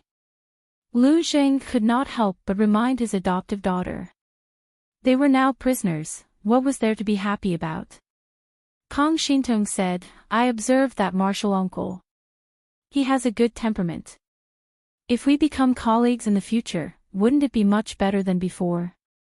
Lu Zheng was speechless. How much did his adoptive daughter despise her lord, and Chui? After a while, Kong Shintong cleared the dishes for him and suddenly thought of something. Adoptive father, what's the matter? Speak. Kong Shintong asked, "Did Master Lanting personally come to recruit you?" His adoptive father was a talented person with a strong presence. The master of Lanting would surely come personally to show his respect. Lu Zheng turned to look at his adoptive daughter, an indescribable feeling in his heart. What if the child always sided with an outsider? It was fine. She was most likely retarded. A beating would be enough. Of course, Lu Zheng could not bring himself to beat the child. He could only suppress his feelings. It was not enough that Lu Lanting had harmed Wei Ci and him. Now that she had become capable, she had harmed his adoptive daughter. "Ha, what a sentimental and promiscuous woman." Lu Zheng sneered coldly. Jiang Pingji sneezed loudly. Her eyes looked even more watery. It was the season change, and the number of sick people was much higher than usual. Li Yun and the others were worried that their lord would be affected. They asked with concern, "Are you feeling unwell, my lord?" Jiang Pingji waved her hand and rubbed her nose. "I'm fine." My nose suddenly itched. Li Yun and the others relaxed when they saw that her expression was normal. Jiang Pingji said, "Tonight, and Chui and the others will definitely send men to launch a sneak attack. Is the granary ready?" Li Yun replied, "General Fu has already brought men to set up an ambush. It's guaranteed that nothing will go wrong." And Chui had already run out of ammunition and food. Jiang Pingji had pointed out a clear path. And Chui, who had nowhere else to go, had no choice but to take the bait. "Tell Jing to not to be careless. Whether this battle can end cleanly depends on him," Jiang Pingji reminded him. Jiang Pingji exhorted. She had no intention of getting involved. Li Yun cupped his fists and said, "Understood." Jiang Pingji did not personally lead the troops to set up an ambush, but she did not wait quietly in the tent for news either. "How chi gitue z, tsk, didn't the streamers say that she would not wander the battlefield?" "Yes, Han Fingguang, judging from the streamer's posture, it doesn't seem like she's going to lead the troops to smash in Chui's head." The idle people thought that Jiang Pingji was going to return to the martial world. Who knew that she would only lead 1,000 troops out to guard a certain mountain valley? Just as they were puzzled, Jiang Pingji opened her mouth to explain. Chapter 1681. After all, Jiang Pingji was born in the army. Even if she retired from the front line, it didn't mean that she was completely away from the battlefield. She just didn't take the lead like she used to. Zhang Jiake's table tennis. Is the streamer worried that Fu Wang and the others will fail miserably? She's here to hold the line for them. Jiang Pingji said sarcastically, "This credit is free. It's not difficult at all. If Fu Wang can't even handle such a small matter, he'll be sent back to his hometown to plant sweet potatoes. I'm worried about them. Why should I be worried about a few good-for-nothings?" Yueying, #carrot. I can't get tired of seeing the streamer's hypocritical and arrogant look. If you push Fu Wang to the end and send him back to his hometown to plant sweet potatoes, who will get Sister Huijuan's alimony, milk powder, diapers, and education fees? Even after so many years, the salted fish still couldn't let go of the fact that Fu Wang, the pig trotter, had stolen their love. For the sake of the cute twins, they reluctantly accepted Fu Wang. Jiang Pingji said, worried about them. No, I'm just supervising the battle. The salted fish were used to Jiang Pingji's hypocrisy. After all, the stubborn streamer was also their favorite. She was a treasure in the world. It was dark and quiet everywhere. Only the sound of the patrolling cavalry's hooves and the crackling of the torches could be heard. Fu Wang wore a dignified and heavy armor with beast rings. It made his burly body look like a small mountain. The march was tough. He could only squeeze out time to clean his face for half a month. The last time he shaved was 8 days ago. Because he hadn't shaved for a long time, the green stubble on his cheeks was a little long and messy. The helmet pressed against his stubble, making him very uncomfortable. If he wasn't rational, he would have pulled out the long knife at his waist and shaved his face. CSA patrolled everywhere. When he came back to report, he found Fu Wang scratching his face from time to time. He thought he had been bitten by a mosquito in the forest. I still have some insect repellent powder here. Would General Fu like to use some? CSA took off the medicine bag hanging at his waist and handed it to Fu Wang. Fu Wang was stunned. After 2 breaths, he realized CSA had misunderstood. He waved his hand and said, "It's not a mosquito bite. I don't need it." CSA looked surprised and asked curiously, "Then why does General Fu keep scratching his face?" Fu Wang said with some embarrassment, "My stubble is pricking my face, and I didn't bring my razor with me." CSA, what could he do? Naturally, he revealed an awkward but polite smile. Fu Wang was not considered young among the crowd, but everyone realized that he had yet to grow a beard. No matter how busy he was with the war, he would still squeeze out half a day to comb the stubble on his face. Although not growing a beard did not diminish Fu Wang's manliness, others always felt that something was missing. CSA asked curiously. Fu Wang said faintly, "My family doesn't like it. They say it's irritating." The appearance of the twins took after Huijun. Their skin was tender and smooth. Fu Wang would sneak a kiss and it would always make the child cry. Over time, the child did not like to be close to him. In desperation, Fu Wang could only give up on the idea of growing a beard and shave every other day. It was fine if he didn't have a beard or had a long beard, but the most annoying thing was a beard that was neither too long nor too short, and the helmet stuck close to his face to protect his cheeks. CSA said, "It sounds very envious." Fu Wang puffed out his chest and said, "Of course." Another advantage of not growing a beard was that he looked young. Ever since he had snuck into Huijun's household, Fu Wang hated it when people talked about his age. Even though he was not much stronger than Huijun, the age difference still made Fu Wang feel insulted. He wished that they were the same age.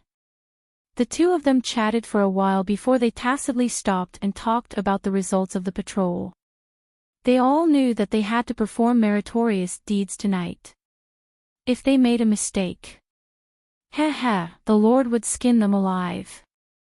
Fu Wang was the most cowardly one. Why? Because he was henpecked.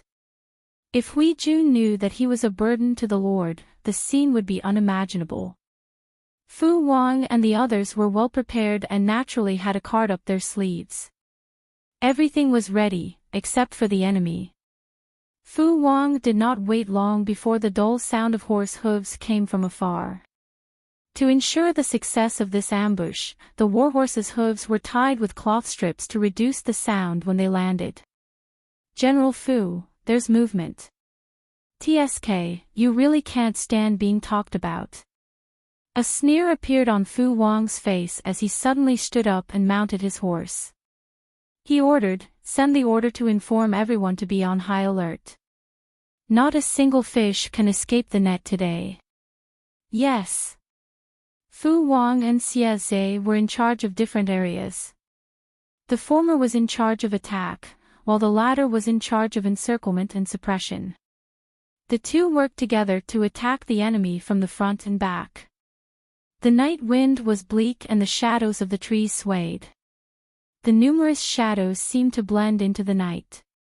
If it was just to destroy the granary, Enchanting would only need to send 1,000 men and horses. It would be easy to expose the target if there were too many people, but his goal was to rob the rations to replenish himself. Naturally, he could not have too few troops. Otherwise, even if they robbed the rations, they would not have enough men to transport them away. In order to motivate the three armies, Enchanting even gambled and made a bold decision. He decided to lead the troops in a night attack.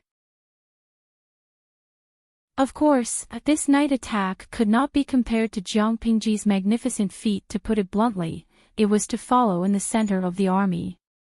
No matter if they advanced or retreated, there would be room. It was the safest. Even so, Enchanting was somewhat reluctant. After all, not everyone was like Jiang Pingji, a monster who would feel uncomfortable if she did not fight or kill.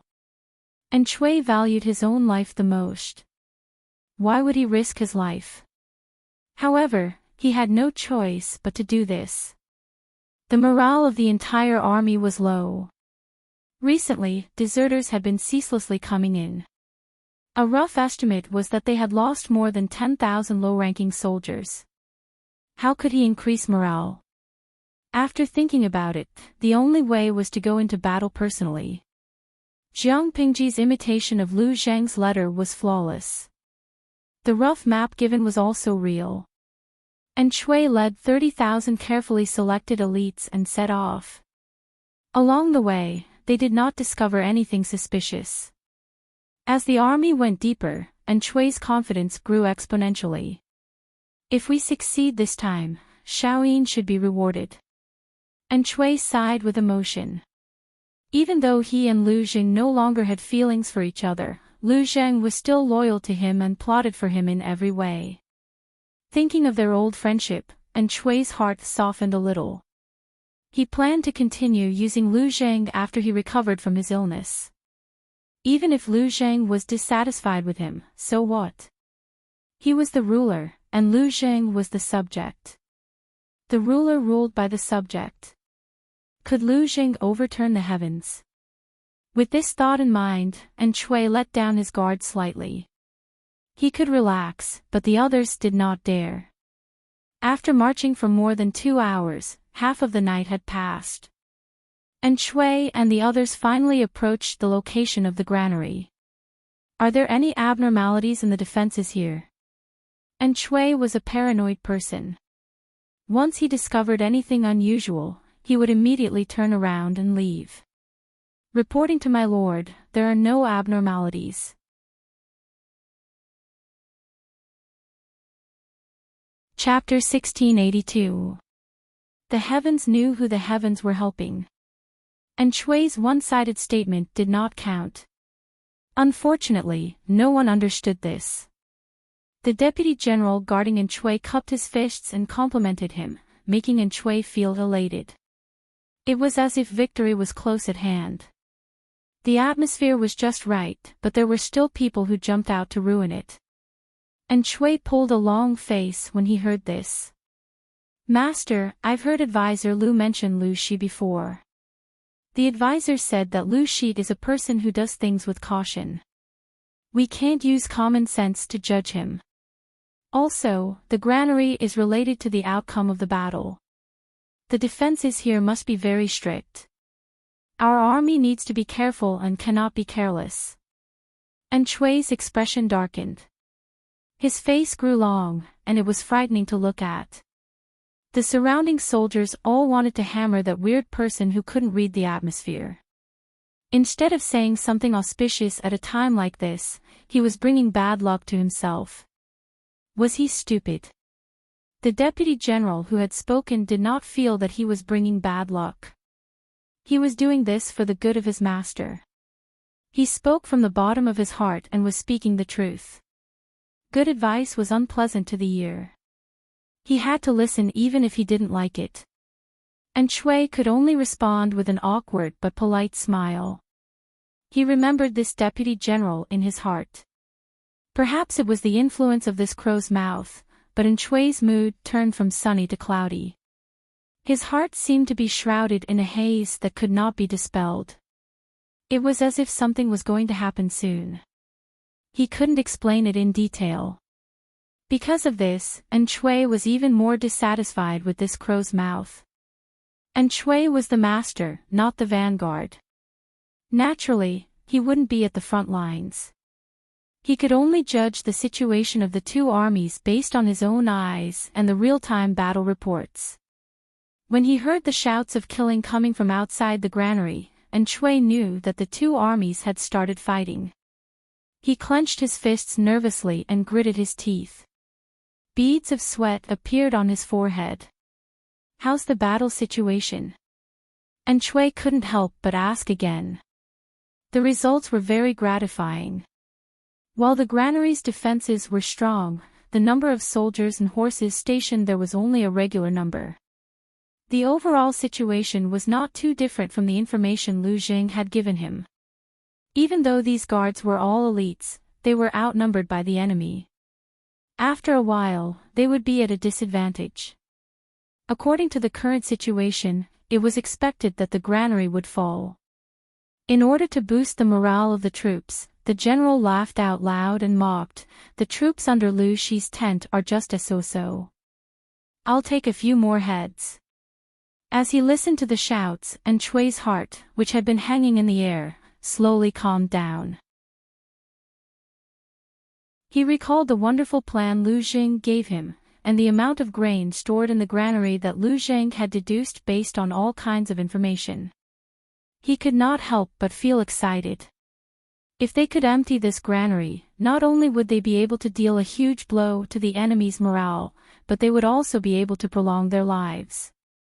Send reinforcements and take down the granary as soon as possible to avoid any accidents. This place was very far from the tents of Jiang Pingji's army, but they were also afraid that unforeseen events would occur if they delayed for too long. Shui was afraid of Jiang Pingji. He always felt that this person was very strange.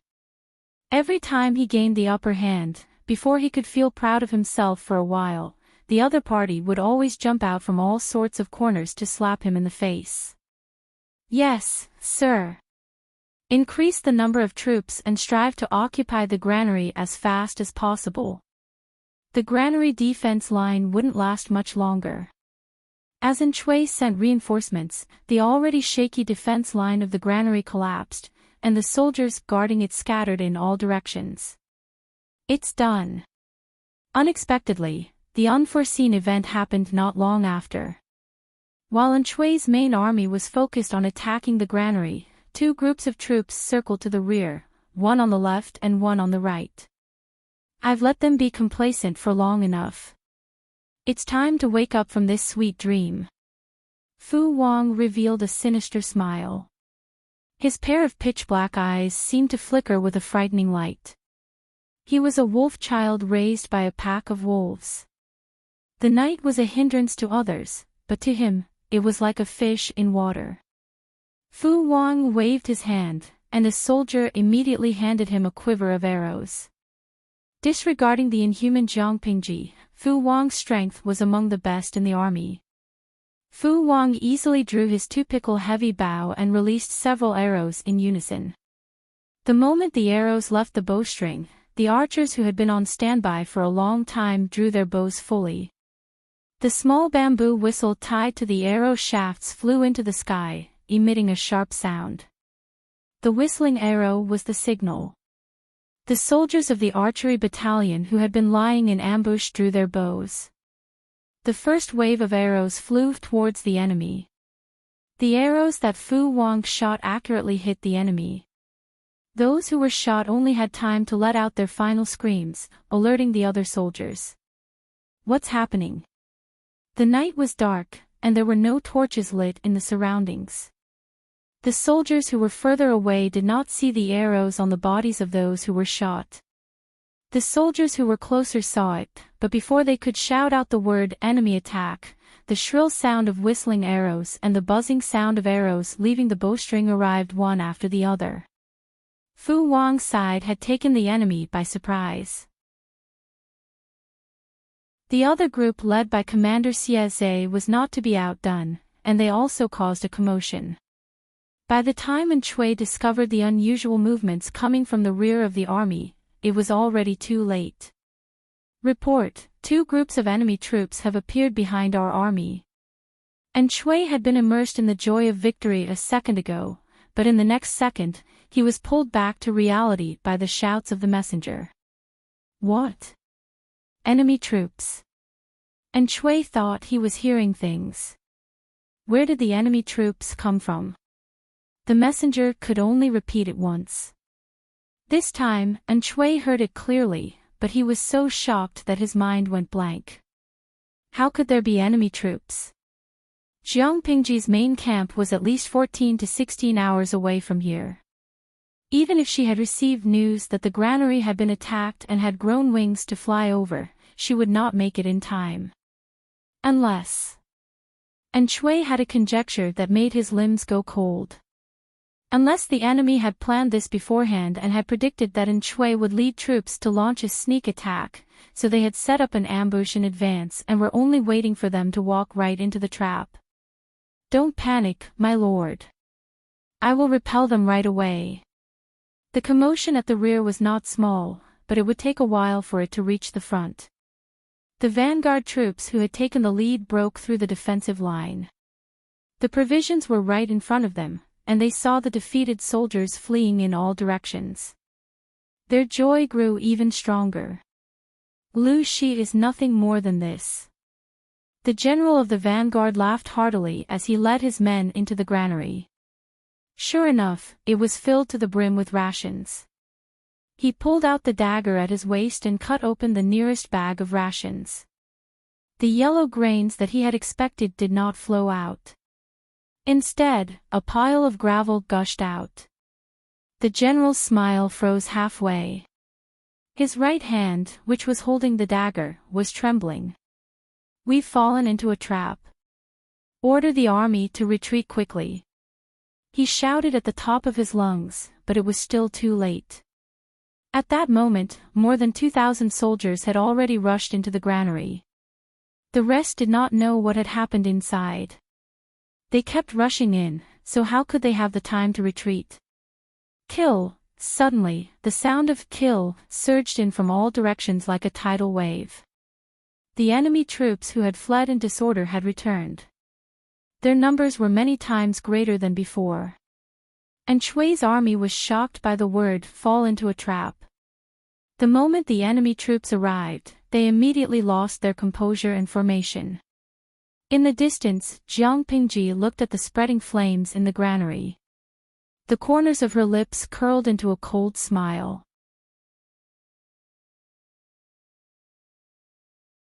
Chapter 1683.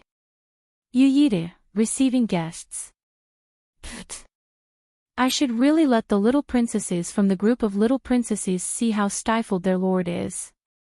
Fireworks era, it's not just the streamer who's stifled. I've been stifled for a while too. The content of the streaming of swords and blades is more exciting. Of course, I'm not encouraging the streamer to be as unrestrained as before, but it's good to have some fun once in a while. Don't stifle yourself. Qingchen, when I heard the streamers say, receiving guests, I couldn't help but think of an alluring madam waving her handkerchief. The sense of déjà vu is too strong. Lo Siji Lianming, to the previous poster, I think the two have the same effect, because both the streamer and the madam want people's lives. Even the salted fish in the streaming room had been edified into an old salted fish that raced on Mount Chuming, but a big shot was still a big shot. Her speed was extraordinary. In the blink of an eye, a car flew past. Jiang Pingji blocked the bullet screen and carefully waited for the fish that slipped through the net to crash into her. In comparison, Enchui's situation was much more difficult. There were enemy soldiers lying in ambush in front and behind him. This was not the worst. The worst thing was that the morale of the three armies was hanging by a thread. Everyone believed that this operation would be successful and that they would fight with their backs to the wall after the food crisis was resolved. Now that they had been ambushed by the enemy, their last breath was immediately deflated. Their morale had also collapsed. However, in the face of danger, they could only brace themselves and fight for a way out. Only then would there be a possibility of survival. The flames of war spread, and the killings shook the heavens. The morale of Jiang Pingji's side was as high as a rainbow. And Chui's side could only struggle with difficulty. Seeing that the tide was about to turn and that the flames of war were about to spread to Chui's side, Chui was burning with anxiety, but he was powerless. He only hated Jiang Pingji and Lu Jing, who had presented him with the brilliant plan. Now that he thought about it carefully, it was most likely that Lu Jing had used the excuse of leaving to seek refuge with Jiang Pingji. He had even used the brilliant plan to deceive Chui into stepping into a trap. This guess was baseless, but Chui could not think of any other possibility.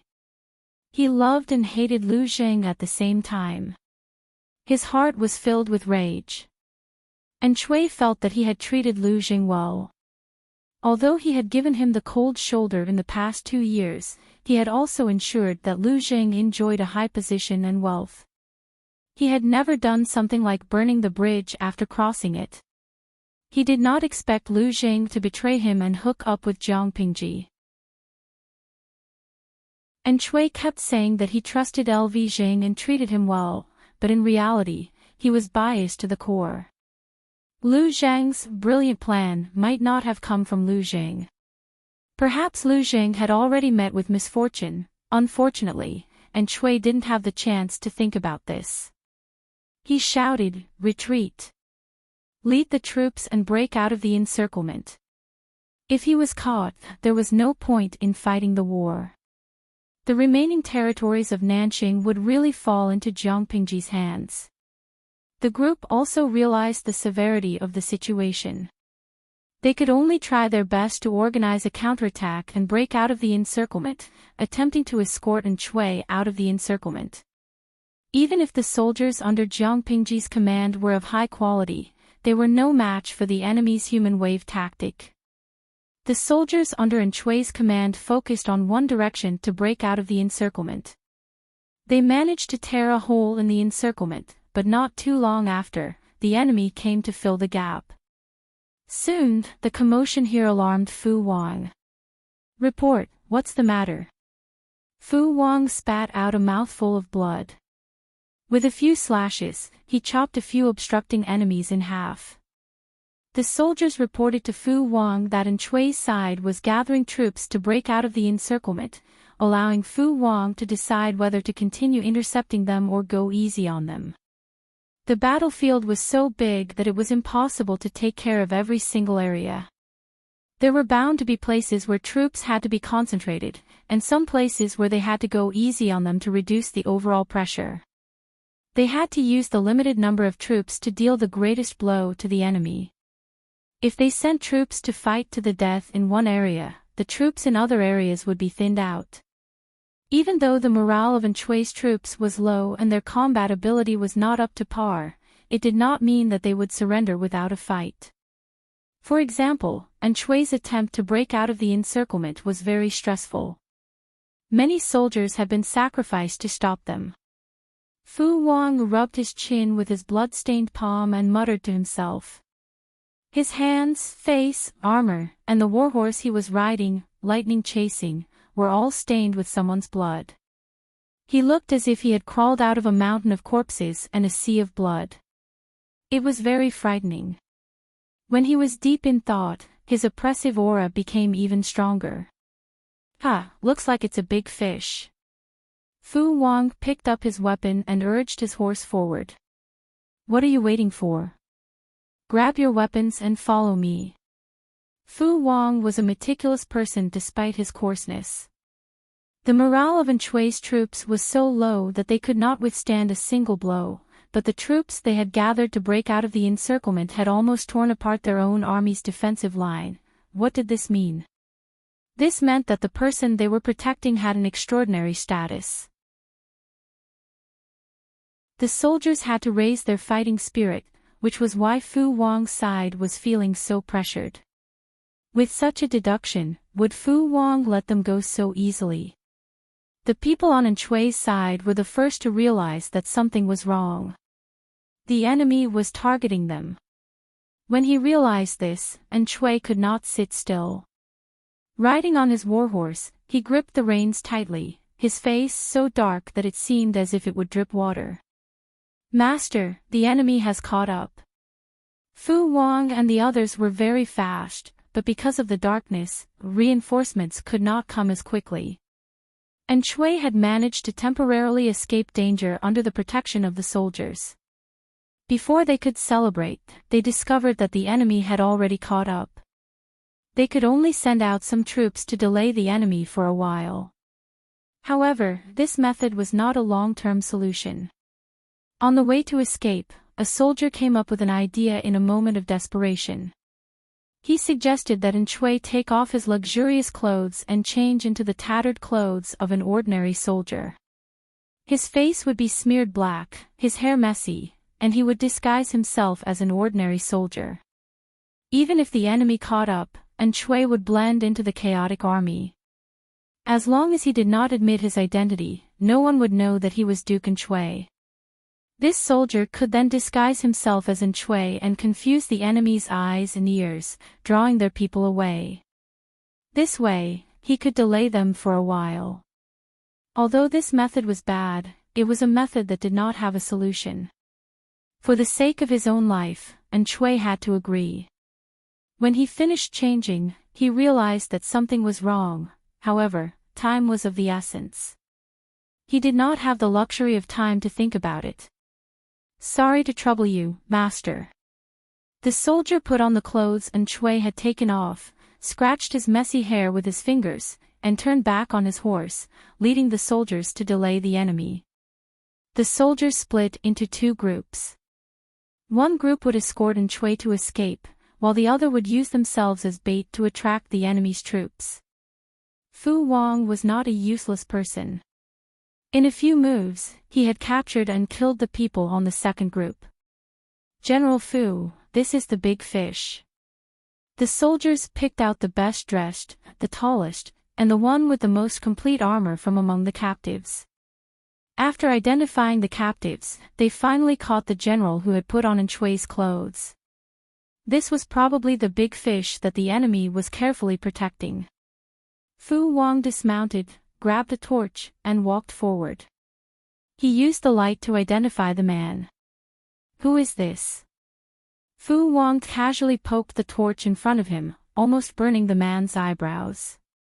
The general in Enchui's tent said, "I am Enchui." "How dare you?" Holding the torch, Fu Wang froze. He almost cried out, "Is Enchui personally leading the troops today?" The general.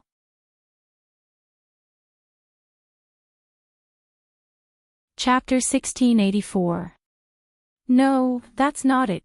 The general's face darkened, but it was too late to make up for it. Fu Wang would not listen to his excuses. Fu Wang walked up and used his free hand to violently wipe away the dirt on the general's face. He brought the torch in his right hand closer to examine it. He laughed coldly. "Ignorant child, don't you know that I've seen Enchui before?"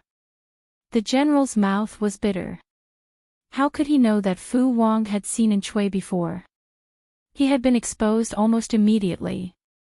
If that was all, it would have been fine, but he had made an extremely stupid mistake. Even if this ambush was a trap, they could not have known that Enchui was personally leading the army. In other words, there was no need for the general to put on Enchui's clothes to draw the enemy away. Not only would this not buy time, but it would also expose the fact that Enchui was among the fleeing troops, drawing the enemy's pursuit. The correct method should have been for Enchui to disguise himself as a fleeing soldier and use the chaos to escape into the dense forest. Only then would he have a chance to escape. In the end, because of the urgency of the situation, he had neglected this point and exposed his lord Enchui's existence. Not only that, but this mighty general had seen Enchui before. Once Enchui was captured, there was basically no hope of escape. Thinking of this, the general was so regretful that he wanted to commit suicide. Fu Wang observed the captive's expression coldly. He had already figured it out. He had lied. Fu Wang had never seen Enchui in person, only his portrait. He had lied to deceive the captive. Men. Fu Wang suppressed the wild joy in his heart. If he could capture Enchui alive, how great of a contribution would that be? All men were ambitious, and Fu Wang was no exception. The general heard the commotion and hurried forward to receive orders. Fu Wang ordered him to send more men to hunt down the fleeing fish. You go first, I'll follow soon. Military merit was very attractive, but Fu Wang would not abandon the battlefield for military merit. What if he accidentally tricked Xie? The general was ordered to retreat. When Enchui's general heard this, his vision darkened and he almost fainted. Fu Wang glanced disdainfully at the captured enemy general. He was stupid, but he still thought himself clever. It was time for him to train his brain. The deputy general had been Fu Wang's right-hand man for many years. He had once followed Fu Wang's adoptive father, Fu Yang, when he was young. Now, he was also an experienced and prudent old man. Fu Wang was completely at ease, leaving the heavy responsibility of pursuing Enchui to him. Even if Si Jiang could not catch Enchui, he would not let Enchui escape so easily. Once Fu Wang settled the situation on this side, he would quickly catch up to them. Fu Wang's plan was undoubtedly very comprehensive, but he had forgotten one thing: his lord was focused on snatching the kill. On the other side of the story, Enchui disguised himself as an ordinary soldier and was running for his life on horseback. There wasn't much light in the dark night. They could barely see the small path, but they couldn't see the specific road. Thus, this escape route was very bumpy. Under the whipping of the horse, the warhorse galloped forward with all its might. The oncoming night wind slapped against its face, causing it to hurt. Enchui felt like vomiting from the jolting, but he didn't dare to stop the whip. He could only endure the paleness of his face and continue. Hiya! Enchui whipped the warhorse under him again. The warhorse neighed in pain. Its front hooves suddenly missed their footing, and its strong body fell forward. They didn't know what it had touched, but the horse's leg made a bone-cracking sound. The warhorse's body fell heavily to the ground due to inertia. Enchui was also thrown backward by the force of the fall. He rolled on the ground twice, his teeth scraping against the skin of his mouth. The thick taste of blood spread in his mouth. The others couldn't care less about the half-dead warhorse. They hurriedly pulled on the reins to stop the warhorse and dismounted to help Enchui up. Enchui's luck was pretty good. Even after such a heavy fall, he had only loosened his front teeth, seen stars, and suffered some superficial wounds. If he had been unlucky, his organs might have been displaced by the weight of the warhorse. My lord! My lord! Cries of "my lord" rang out in Enchui's ears. Enchui took a few deep breaths before he managed to regain his composure. He felt like he was standing on solid ground. When he thought back to the dangerous scene just now, he was very flustered. He had almost thought that he was going to die. I'm fine. Time is of the essence, let's leave as soon as possible. Enchui raised a hand and wiped his face heavily. He accidentally pressed down on the bruises on his face, and the pain made him suck in a cold breath. This general has offended you. A certain general helped Enchui onto his warhorse. After he was seated properly, he flipped himself onto the horse. He grabbed the reins and lashed out with his whip. The fleeing group that had stopped set off once again. Everyone's hearts were in their throats. they didn't dare to stop. Even so, they had still been discovered by the enemy. The sound of hooves behind them was getting closer. The two sides were in hot pursuit, and the distance between them was very close. When the sound of hooves entered in Chui's ears, it didn't sound like they were stepping on the ground, but more like they were stepping on his heart to hasten his death. Chase them, they're right ahead. Hiya! The hooves of the horses stomped on the ground, causing the sand on the ground to tremble slightly as if an earthquake had occurred. This scene reminded Chui of his great escape experience in the past. At that time, he had also been riding on a horse that he had stolen. He had whipped the horse with all his might in an attempt to shake off the southern barbarian soldiers who were chasing after him. He had been chased so hard that he couldn't breathe. He didn't have the energy to recall the tragic deaths of his parents, wives, concubines, and children. There was only one thought left in his mind: escape, survive, and take revenge. In the end, he had been shot 3 times in the back by the enemy. While unconscious, he had jumped into the fast-flowing river and luckily escaped with his life. When the ice-cold river water had submerged his head, his brocade clothes had absorbed all the water, and his exhausted body had flowed along with the river water. He had thought that he was dead for sure. After experiencing a long period of darkness, he had woken up despite his tenacity. Dragging his body full of injuries, he had tried his best to leave Nanxing. In the first half of his life, Chui had been a nobleman who had enjoyed a life of luxury. He had never had to do any chores. However, during the few years he had been on the run, Chui had suffered countless hardships and had struggled on the edge of life and death several times. Every time, he had wanted to give up, but the nightmares would always remind him of the tragic deaths of his wife, children, and parents, stirring up the indignation and hatred in his heart. In the end, he had gone into exile in Dongqing. Many years had passed. Chui had thought that the most difficult days were far away from him. He hadn't expected that he would have the chance to relive them today. Back then, he had been fortunate enough to survive. In the end, he had made a comeback and destroyed the southern barbarians to take revenge.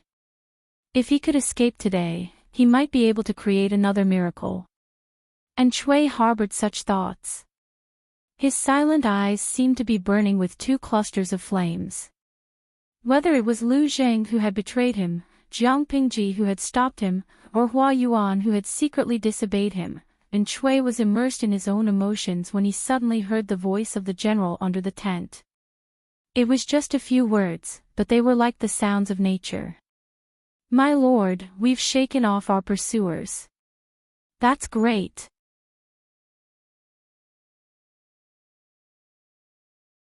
Chapter 1685.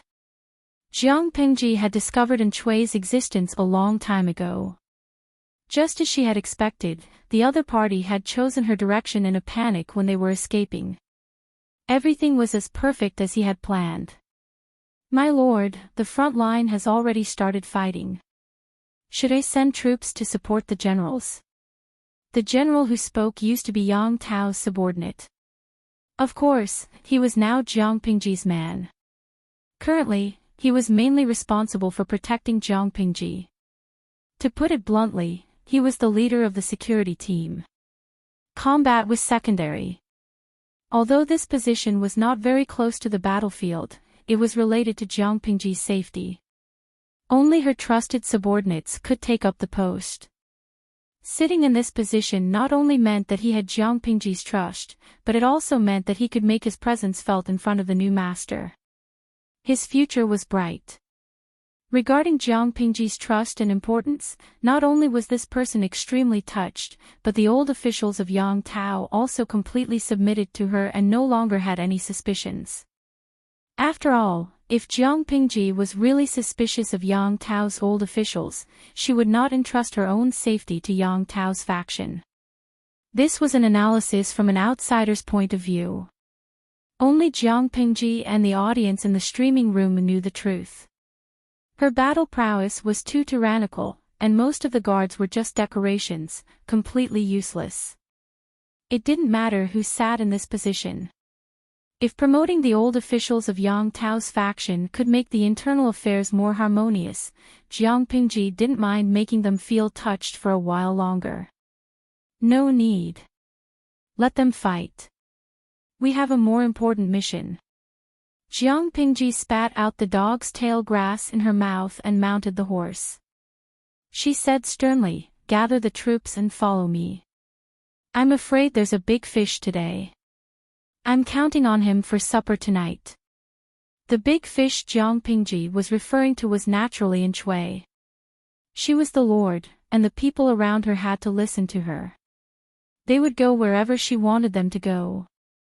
The captain of the security team obeyed the order and went to gather the troops. After a while, he came back with some excitement in his eyes. He had long heard of how powerful this lord was. She was the chosen one, so following her would definitely not go wrong. The dark night posed no obstacle to Jiang Pingji. Her spirit was firmly locked onto Enchanting. She calculated his route of advance and arrived at his destination early, waiting for him to walk right into her trap. The terrain here was relatively flat, and there was a shallow pool not far away, so there were mosquitoes everywhere. "Your Highness, we are here too," the captain of the security team hesitated. There were so many mosquitoes here. Were they here to feed the mosquitoes? Even though he was wearing a mighty and heavy armor with thick clothes underneath, he still couldn't stop those little fellows from invading his body. Not long after, he felt the back of his hand itch a little. He swatted at the mosquitoes with his other hand and killed 3 of them at once. The leader of the security team grimaced, but he did not dare to spit at Jiang Pingji. He did not want to provoke her. He couldn't help but mutter. His lord was dressed tightly, but her skin was soft and tender. Those mosquitoes should like her more, right? Squatting in such a place, he was actually able to maintain his composure and straighten his back. As expected of someone with firm confidence. Little did they know that no mosquito dared to bite Jiang Pingji. She had been fishing for more than 10 years and had not caught a single mosquito. It could be seen how afraid the animals were of her. Which mosquito would dare to bite her? According to salted fish in the streaming room, Jiang Pingji's blood was as poisonous as her person. "They're almost here." Jiang Pingji placed her left hand on the hilt of the god-slaying saber at her waist. "What's coming?" Just as the leader of the security team finished speaking, he faintly felt the ground tremble slightly. He listened attentively and seemed to hear the vague sound of hooves. Very soon, he knew what was coming. The sound of hundreds of hooves was getting closer and closer. The leader of the security team was so shocked that he could not close his mouth. Because they were prepared, and Jiang Pingji used the reeds on the beach as cover, the enemy did not notice them at all. If she had not ordered the archers to attack first and reap a wave of heads, and Shui and the others would probably only realize that something was wrong when they were face to face with Jiang Pingji. The rain of arrows in front of them caught them off guard. The cavalrymen at the front fell off their horses one after another. They only had time to let out a short scream. "Isn't it a pleasure to have a friend come from afar?" Jiang Pingji drew out the god-slaying saber at her waist. The snow-white blade was extremely eye-catching in the dark night. It was as if the blade did not reflect the moonlight but glowed on its own. "Duo Shi, we haven't seen each other for many years. Do you still remember me? It's not easy to meet an old friend. Duo Shi, why don't you stay for a cup of tea and catch up? Why are you in such a hurry?" Even though she was speaking ingratiatingly, the murderous intent emanating from her body was so obvious that even a blind man could sense it. Jiang Pingji's voice was not too loud. She was also a distance away from Enchanting. Logically speaking, the latter should not have been able to hear her. In the end, not only did Enchanting hear her clearly, but the defeated soldiers around him also heard her clearly. Everyone had different reactions, but there was one thing that they all had a common understanding of: terror. And Chui's breathing was heavy. The joy of escaping had not even passed when the soul-reaping envoy followed closely behind and blocked the way out. He used a hoarse and venomous voice, almost squeezing Jiang Pingji's name out of his molars. Lu, Shi, and Chui was like an angry and heavily injured beast. He paced back and forth in his cage anxiously, his eyes filled with murderous intent. As Chui shouted these two words, the soldiers who heard the commotion panicked. Lu Shi, this name had been with them since the beginning of the war like a shadow. They could not help but feel a headache when they heard it, let alone when they saw him in person. Jiang Pingji smiled and said, "Duo Shi, you still remember me." And Chui's breathing became even heavier. How could he not remember? Could it be that today was the day of his death? Would this be his burial ground? No. He would not die, and he would not lose either. And Chui took a deep breath and said, "Lu Shi, you guard your Dongqing, and I'll guard my Nanqing. We'll mind our own business. If there are foreign enemies in the future, we can still help each other. Why must you be so ruthless? Nanqing is not as simple as you think. In the end, I'm afraid the losses outweigh the gains." As he spoke, Chui gave the general beside him a look. The general understood and retreated a little on his horse, hiding behind the people. He held his bow and nocked an arrow, closed his eyes, and determined Jiang Pingji's position based on the sound. This person was a famous archer in Chui's tent. Determining the location of a target by listening to the sound was his specialty. The night was dark, and the distance between them was a little far. If he drew his bow and shot an arrow, it would be extremely difficult for the enemy to discover him. Jiang Pingji could not help but be amused. The two families had fought to this point and would not rest until one side was dead. Didn't Chui think he could persuade her with just a few words? "What do you mean by, I guard my Dongqing, and you guard your Nanqing?" Jiang Pingji said strangely, "Dongqing is mine, but Nanqing is not yours. My ambition is to rule the world, and Nanqing will be mine in the end. On account of our friendship in the past, I can point out a bright path for you. And Duo Shi, if you lead your troops and pledge allegiance to me, I'll confer you the title of Duke Anil. You'll enjoy a lifetime of glory, splendor, and wealth." As soon as he finished speaking, the archer had already shot an arrow from the dark. The bowstring buzzed softly, and the arrow pierced through the air. And Chui's heart leaped into his throat.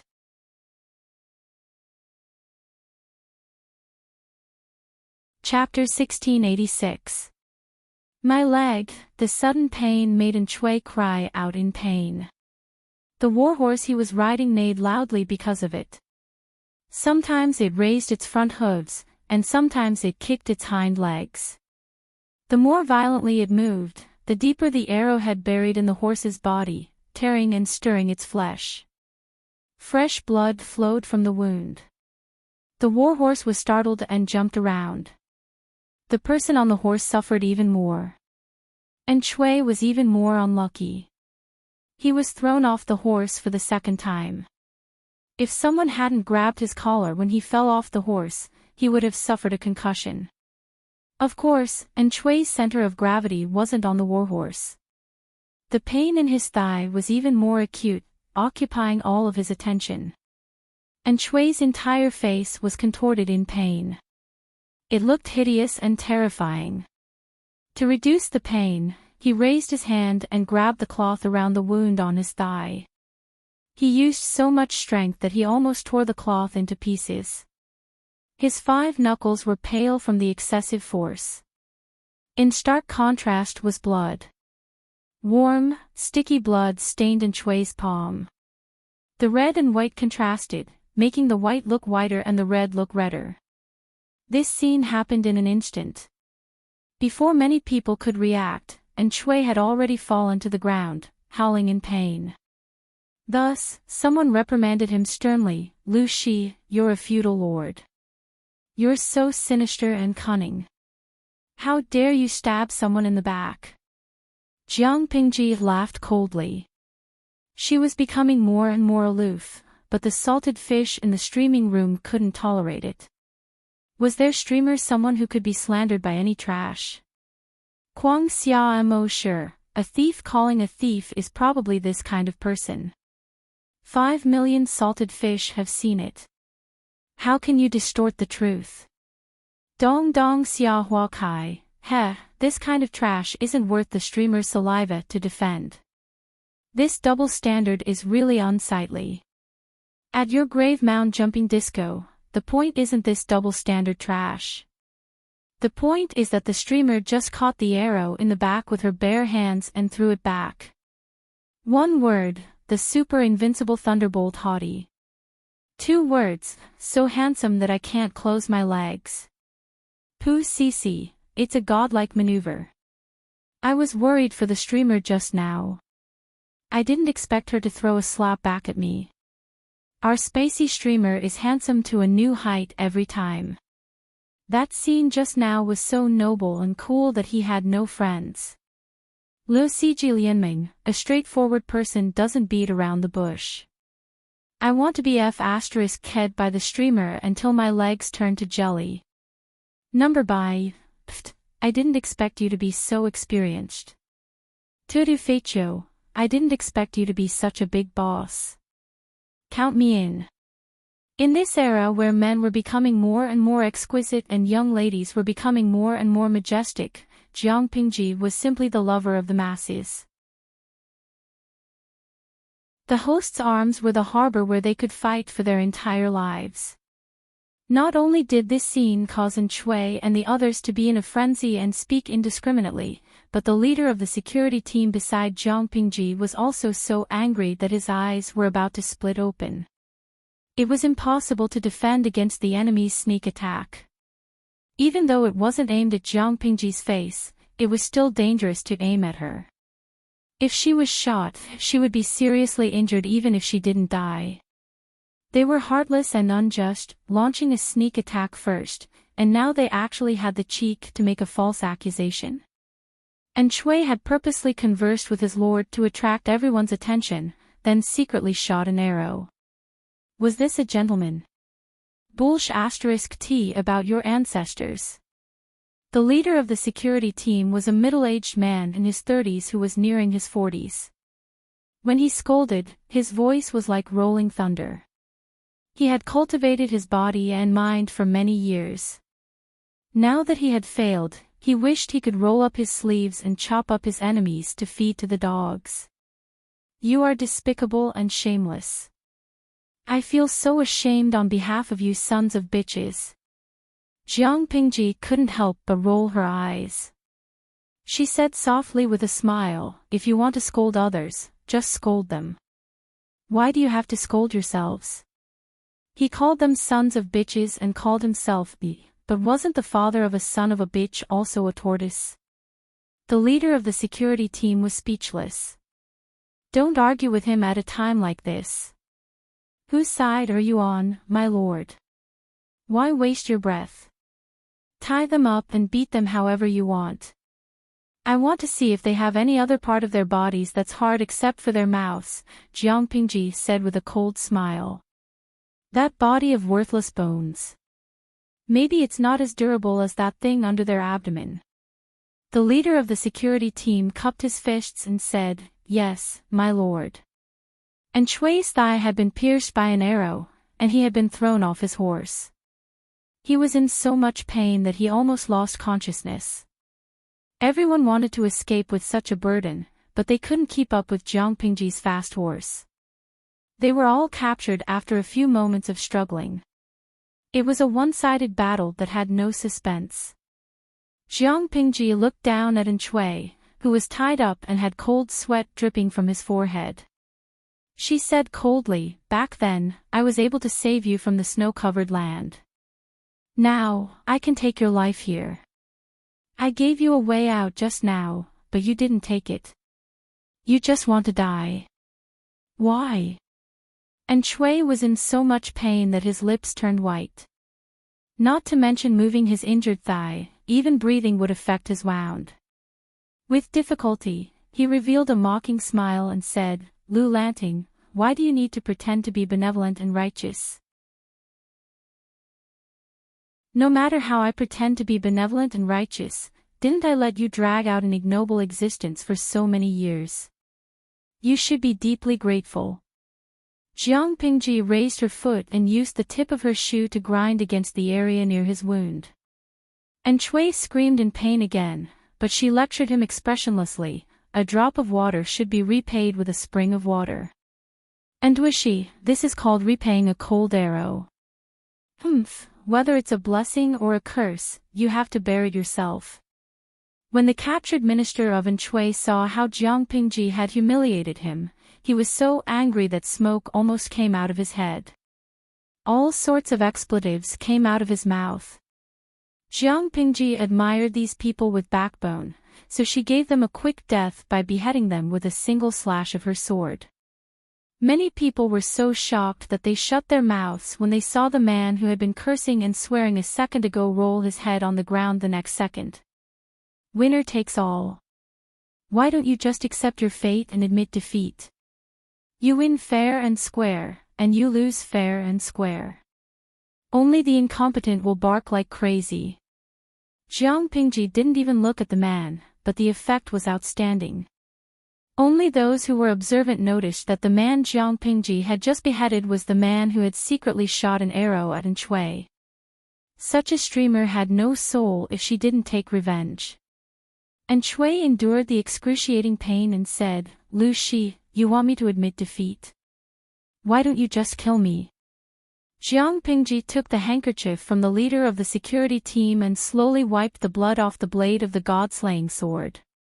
You're stubborn and unwilling to admit defeat, so I naturally won't spare you.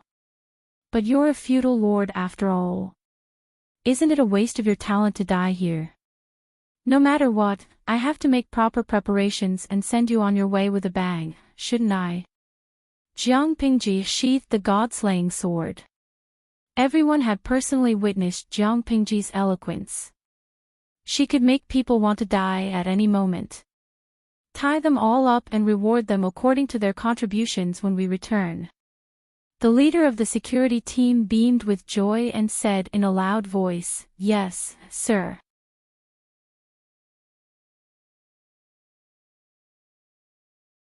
Chapter 1687. My lord, someone's coming. The leader of the security team tensed up and ordered the soldiers to be on standby. Just as they finished packing Enchui and the others up, they noticed a group of people rushing towards them. The leader of the security team was worried that it was Enchui's reinforcements. They didn't have many men on their side. If they really fought, they would easily be at a disadvantage. However, Jiang Pingji wasn't worried, because this group of people was none other than the pursuing troops that Enchui and the others had shaken off not long ago. Fu Wang had just met up with them. When Fu Wang heard that General Chui had lost Enchui, he was furious. He wanted nothing more than to capture them and beat them up to vent his anger. It was infuriating to lose such an important, fat fish. Fortunately, the enemy had fled in such a hurry that there was no time to erase any clues. They could follow the traces all the way. Halfway through the chase, the vanguard discovered that someone was blocking the road ahead. He immediately reported to Fu Wang, General Fu, there are people ahead, but it doesn't seem like an ambush. When Fu Wang heard this, he raised his hand to tighten the reins. He sighed, and the well-trained warhorse quickly came to a halt. Doesn't seem like an ambush. Go and ask them which battalion they are from. There were tens of millions of people participating in the battle. Although the troops of the various battalions were in contact, the battlefield was chaotic and news traveled slowly. Fu Wang couldn't know every place and every person's movements.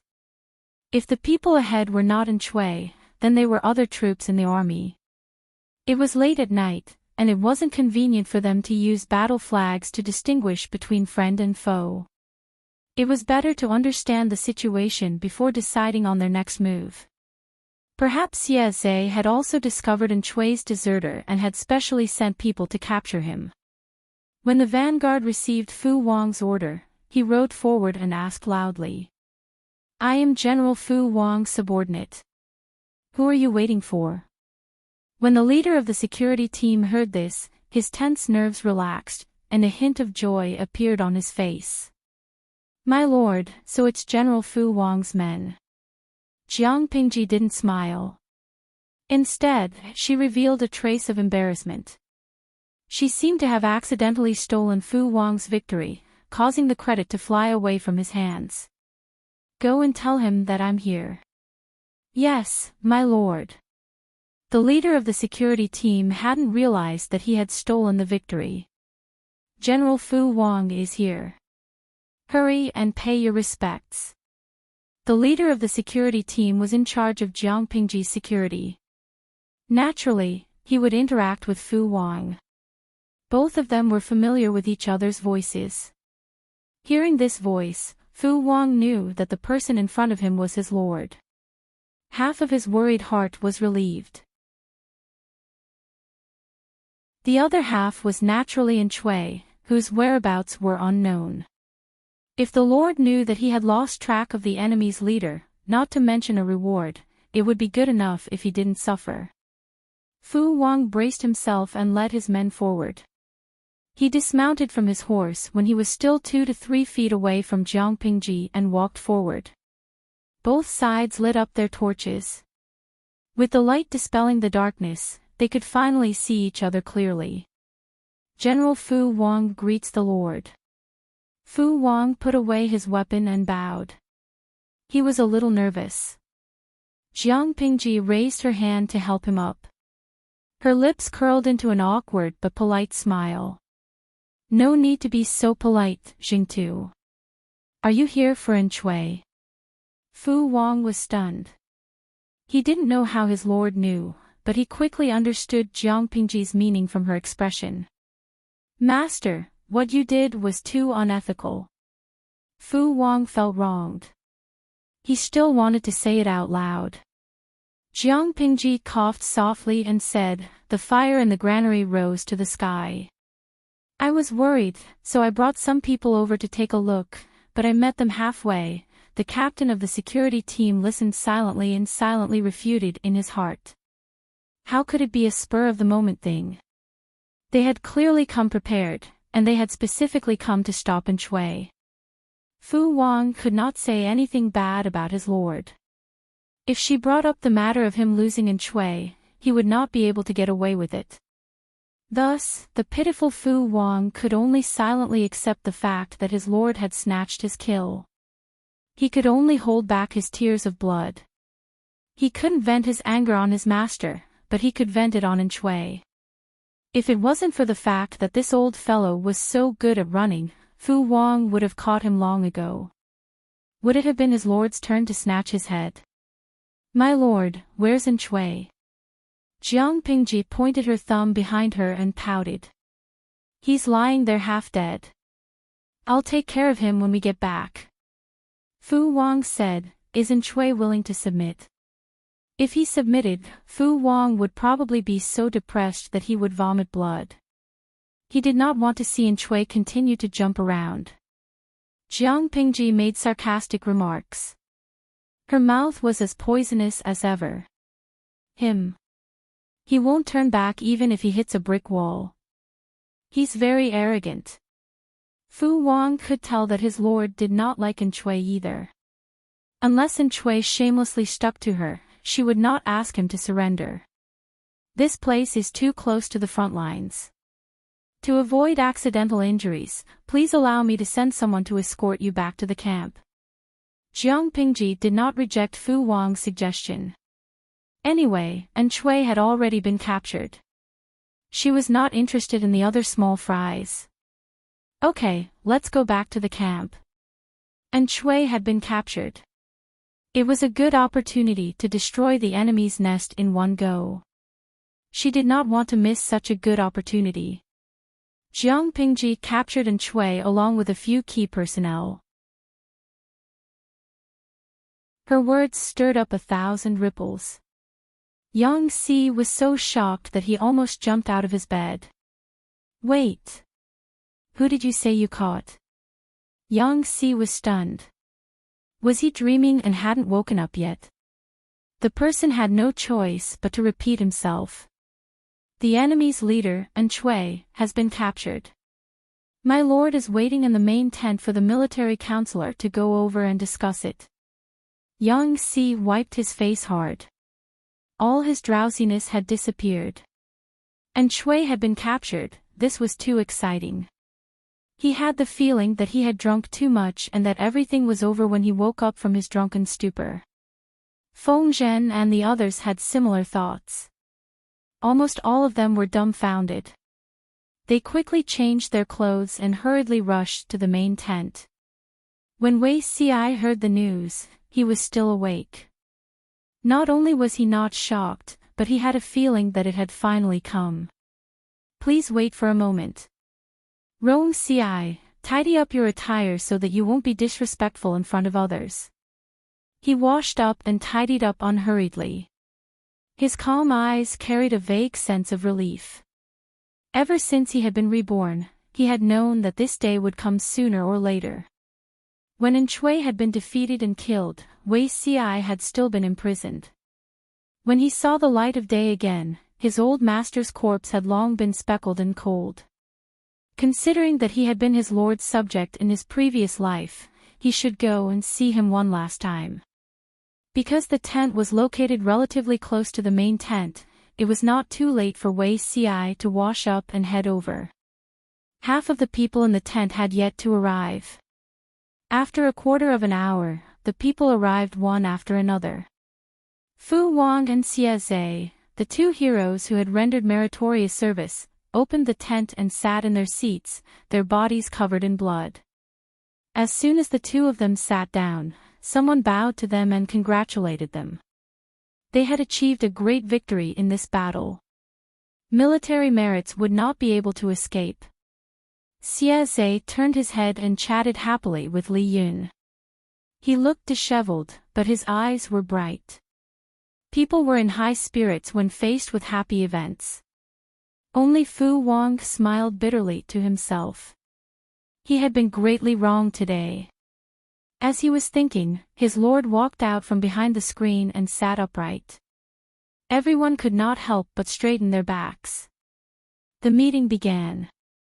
Those who were distracted, those who were miserly, those who were eating snacks, and those who were laughing and joking all became serious.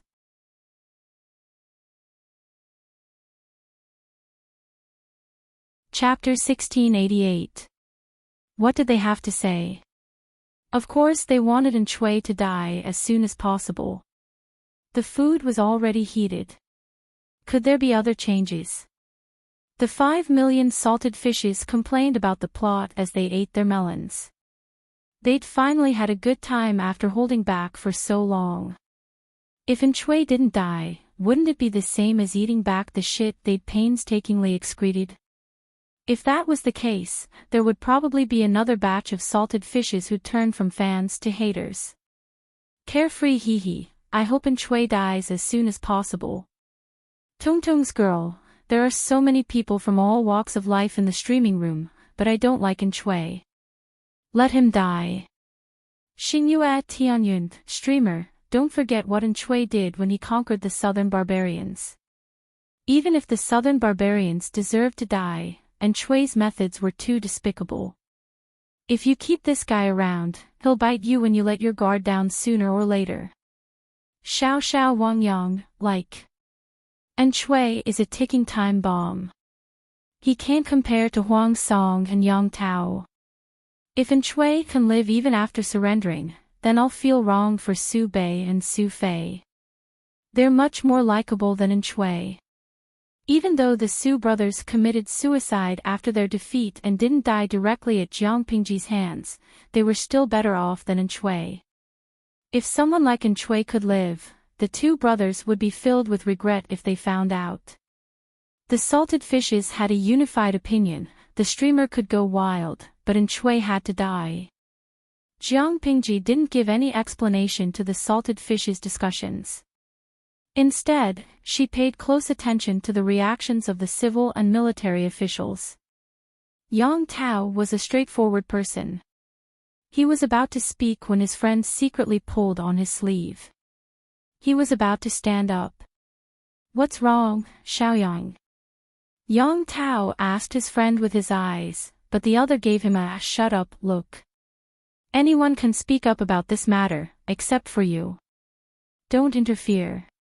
Just be a listener." Yan Lin had been woken up in the middle of the night for a meeting, but his mind was as clear as ever. He could see the situation clearly. Why? Taking advantage of the distance, Yang Tao lowered his voice and talked to his friend. He had to get to the bottom of it. Yan Lin said confidently, "The Duke of Lanting has no intention of letting Enchui live. It's impossible to recruit him. It's not the right time for you to go up there and say anything." Yang Tao was also a vassal who had surrendered. Even if he had no intention of stirring up trouble now, a superior would always be on his guard. If Jiang Pingji managed to get them to surrender every time she fought, she would definitely treat the feudal vassals well in order to show her benevolence in the future when the world was settled. Not only did he have to be treated extremely well, but he also had to be given a certain title, such as a king with a different surname. It would be fine if they kept to themselves, but as time went on, this group of people would secretly join forces to cause trouble. Jiang Pingji was not stupid. Why would she leave so many hidden dangers for herself? Huang Song had been summoned to surrender, and he had signed an oath of alliance to restrain him. Yang Tao had been summoned to surrender, and he had been given an important position as an exception. Then what should he do with Enchui, who had been summoned to surrender? This was one of the reasons. The other reason was that Jiang Pingji had been at war for the past few years. She had lost a lot of manpower and resources in order to conquer Nanxing. Even if it was for the sake of the soldiers who had died in the war, Jiang Pingji could not simply summon another feudal lord to surrender. According to Yan Lin's analysis, Jiang Pingji wanted to kill Enchui no matter how he looked at it. Yang Tao was confused. If that's the case, then what's the point of asking? Digging someone out of his bed in the middle of the night just to ask a fill-in-the-blank question with a fixed answer. That was insane. When Yang Tao asked the question, he vaguely felt someone's gaze on him. He looked up and saw that no one was paying attention to him. Yan Lin said, "It's a routine question. It's true that she wants to kill Enchui, but to show that she's not an arbitrary person, she should at least ask."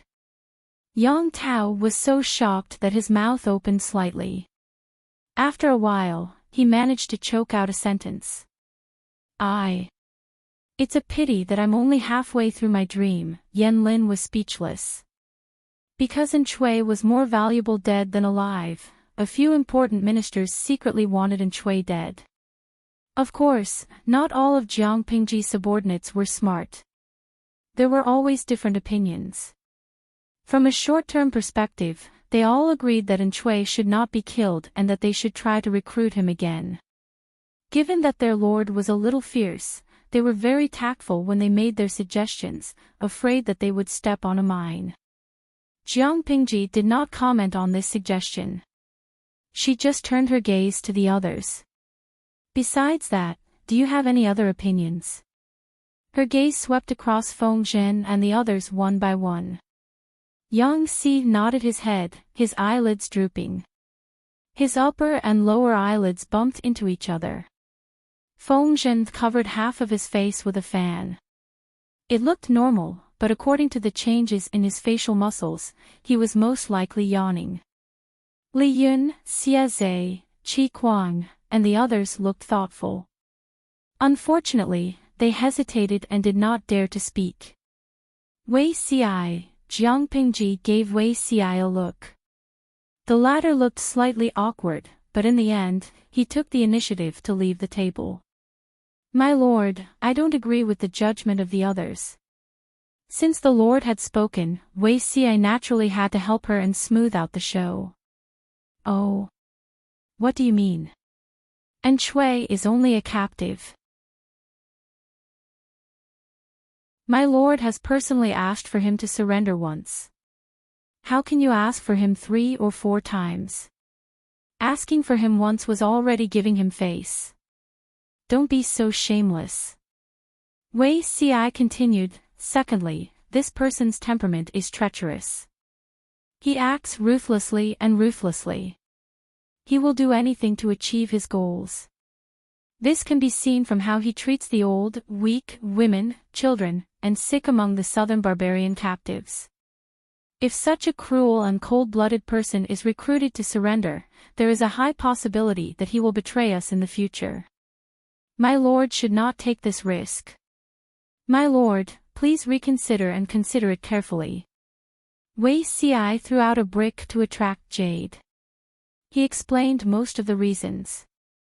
Under Jiang Pingji's murderous gaze, Feng Zhen and the others could not continue to slack off. I really think that Zixiao is right. Feng Zhen stood up and added, according to the previous judgment, my lord can indeed take over all of Anshui's remaining troops by asking him to surrender. However, Anshui's troops have long run out of food. Our army will only need to besiege them for a few more days to starve most of them to death. It will be effortless. Since it will take a few more days to make them surrender obediently, why would my lord need to specially ask for Anshui's surrender? I agree with Zixiao and Zisher's deduction. Yang Si followed up with a violent attack. There are still 300,000 to 500,000 troops under Anshui's command at the front line and at the rear. If Anshui is still alive, my lord will not be able to use these troops in the short term. The disadvantages outweigh the advantages. Therefore, my lord, you understand. The steps have been set up. You should quickly go down. After the meeting, everyone should go back early to catch up on their sleep. After Yang Si finished speaking, a few more people spoke up. The voices in favor of killing Anshui were overwhelming. If that's the case, we'll do as everyone says. Jiang Pingji seemed to have made up her mind about something. She said, tomorrow, we'll send out troops and kill him as a sacrifice. All right, the meeting was coming to an end. The battle plan for tomorrow had been confirmed.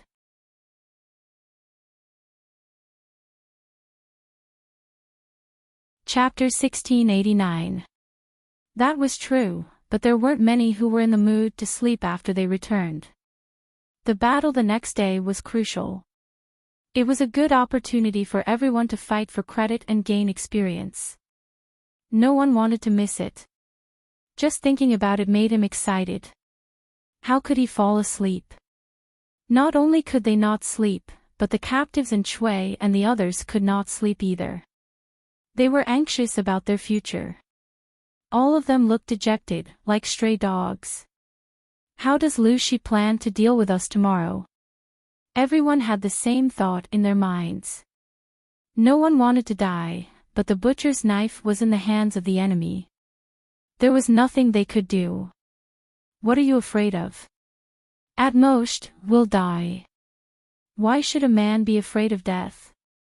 A burly man with a bad temper said stubbornly, I've heard that Lu Shi has killed countless people and is ruthless. If we don't surrender, we'll most likely die. If we surrender, we'll have to be subservient to this person for the rest of our lives. It's better to die than to be humiliated like this. If you're greedy for life and afraid of death, then surrender.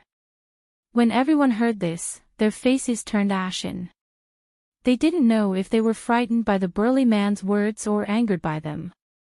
Someone said, Is Lu Shi really so overbearing? If you don't surrender, you can just return to your hometown. Why do you want to kill people to vent your anger? Although it was normal to kill captives, not every captive could be killed. Scribes had certain privileges in this regard. At most, they could live in seclusion. They didn't have to sacrifice their lives. Of course, even though they said that, these people who were once in high positions of power and played with the wind and clouds couldn't be content with peace. The choices in front of them were really limited. They had to worry about their heads. In fact, many of them already had the idea of surrendering. It didn't matter which boss they worked for. Whoever gave them money, power, and status would be their bread and butter. If Enchanting was defeated, they would jump ship. This was normal. However, these words were too embarrassing to say. Whoever said it first would seem like the one who was fickle, and a vile person without loyalty. In particular, the burly man spoke heroically. Whoever mentioned surrendering to Jiangpingji would be the first to stand out.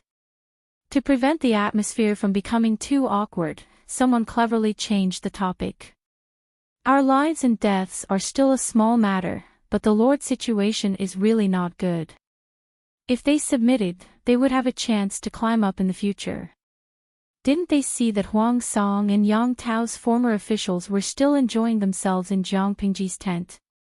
If Enchanting pledged allegiance to Jiangpingji, the outcome would be different. In the future, he would be conferred the title of Marquis to appease them. He would have no real power in his hands and no more than 3 to 5 followers. He could only be an animal in Jiangpingji's pen for the rest of his life, constantly worrying about his own life. Who would be willing to live such a life if they had a bit of dignity? Enchanting had once been an all-powerful duke, so he could not tolerate such a great disparity. Master. Sigh, we can only blame ourselves for being useless and unable to protect Master. Everyone sighed and groaned, trying to push the blame onto themselves. It was as if Enchanting's current predicament was their fault. No matter how affectionate their words were, it was useless. These words would not bring any substantial harm to them. Instead, it would deepen their image of loyalty and righteousness, so why not?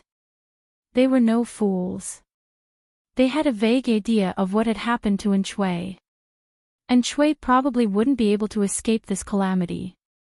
Even so, they hadn't expected Jiangpingji to deal with Enchanting by killing him and sacrificing him to the flag. What was sacrificing to the flag?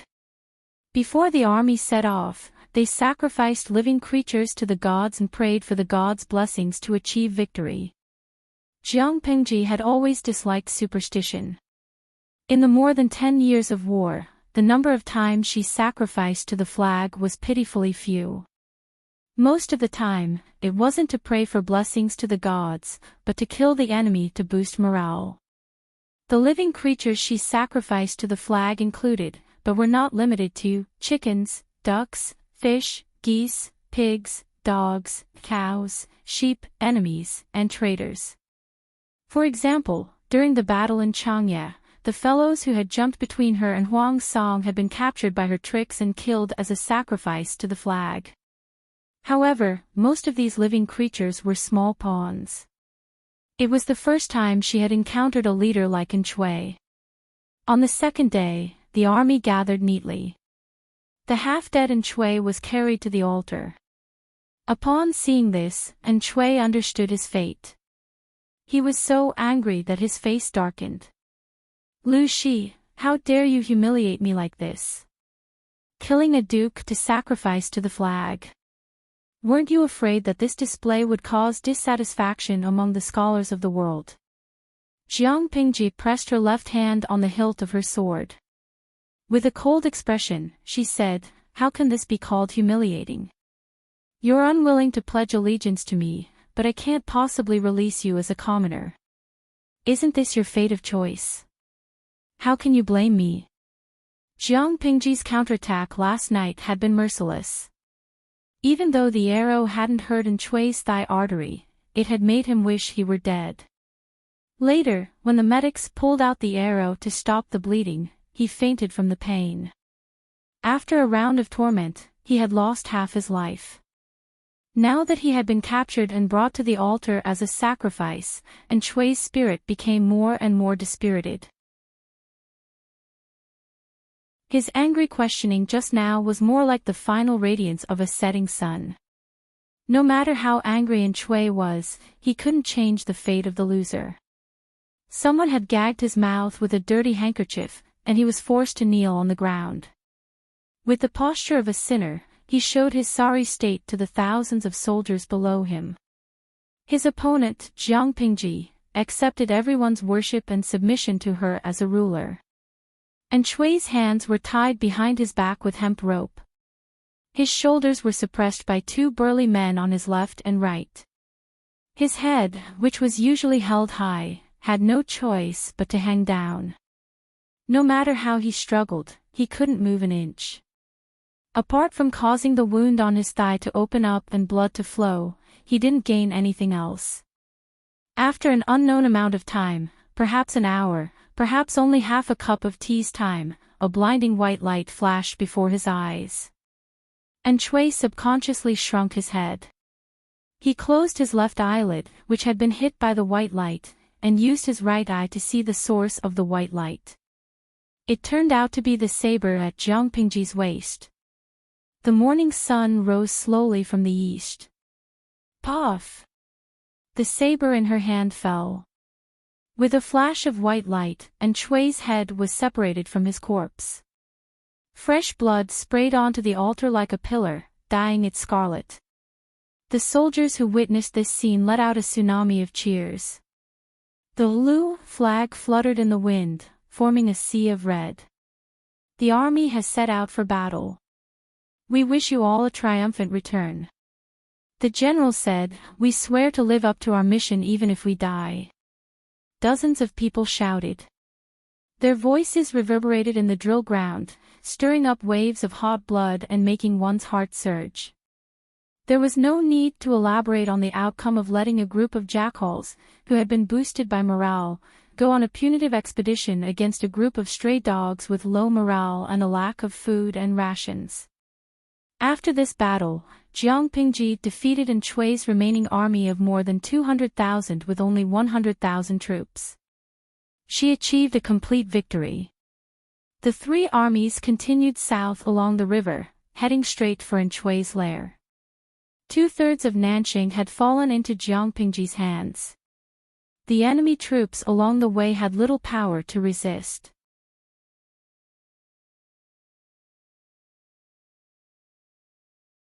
Chapter 1690.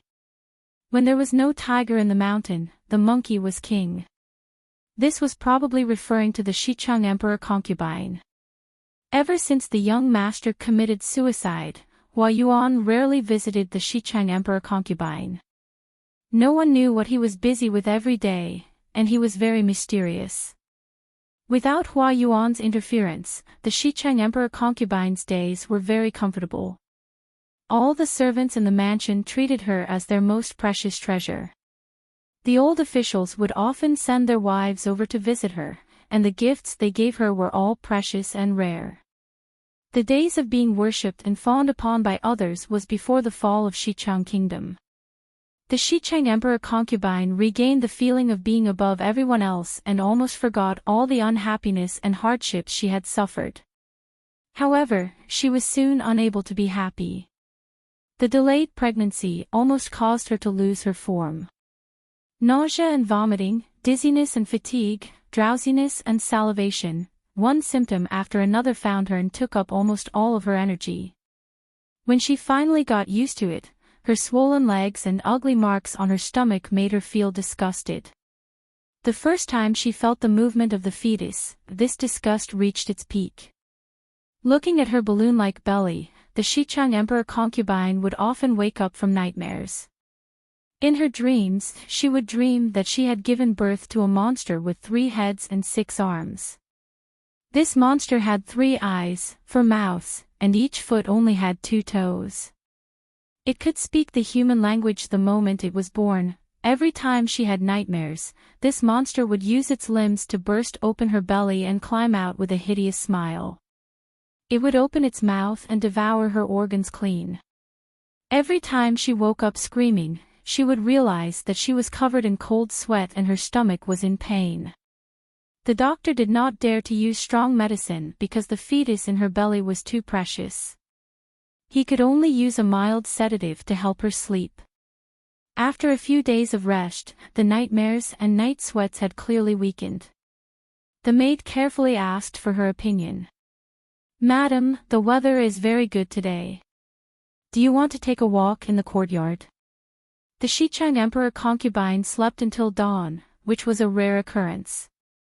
Her irritable mood had greatly improved, and the maid who served her also heaved a sigh of relief. If this continued, they would go crazy before the Xichang Emperor concubine gave birth. Emperor concubine Xichang had eaten an exquisite breakfast and was in a good mood.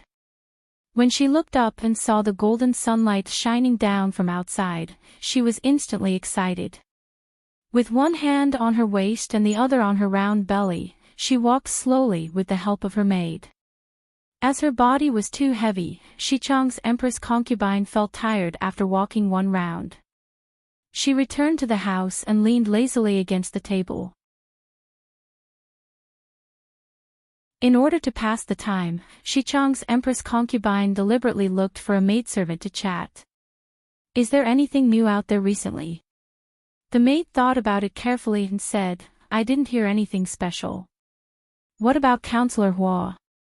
The Xichang Empress concubine probably felt that her question was too straightforward, so she pretended to hide it and explained, "He is, after all, the most valued minister of the old master. The old master is fighting on the front lines, and the matters in the rear, including the mother and son, are entrusted to him. That is why I asked this question.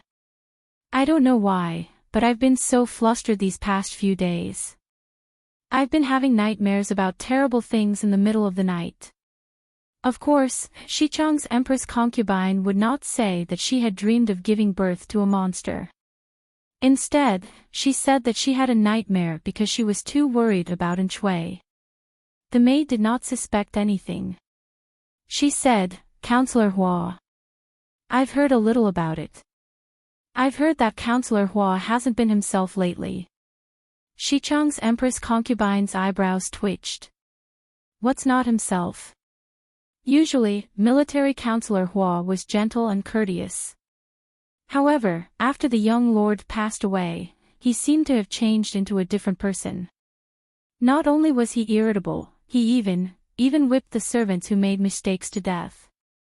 The maid, who did not know the inside story, could not help but sigh. "That's true. Counselor Hua has been young master's disciple for many years. If the young master commits a mistake and is trying to escape punishment, Counselor Hua will definitely be affected." The maid was straightforward and almost said that the young master had committed suicide to escape punishment. This was a taboo that everyone kept to themselves. If she said the wrong thing, she would lose her life. Fortunately, she stopped in time, and Xichang's Empress concubine did not blame her for speaking out of turn. That was how she managed to keep her life. Xichang's Empress concubine revealed a hint of mockery. Enchui's adopted young master had died at Hua Yuan's hands. It was good enough that he did not wake up laughing in the middle of the night. How could he be sad? As for the maids, easily angered and whipping, these changes were not a huge change in temperament in Xichang's Empress concubine's eyes.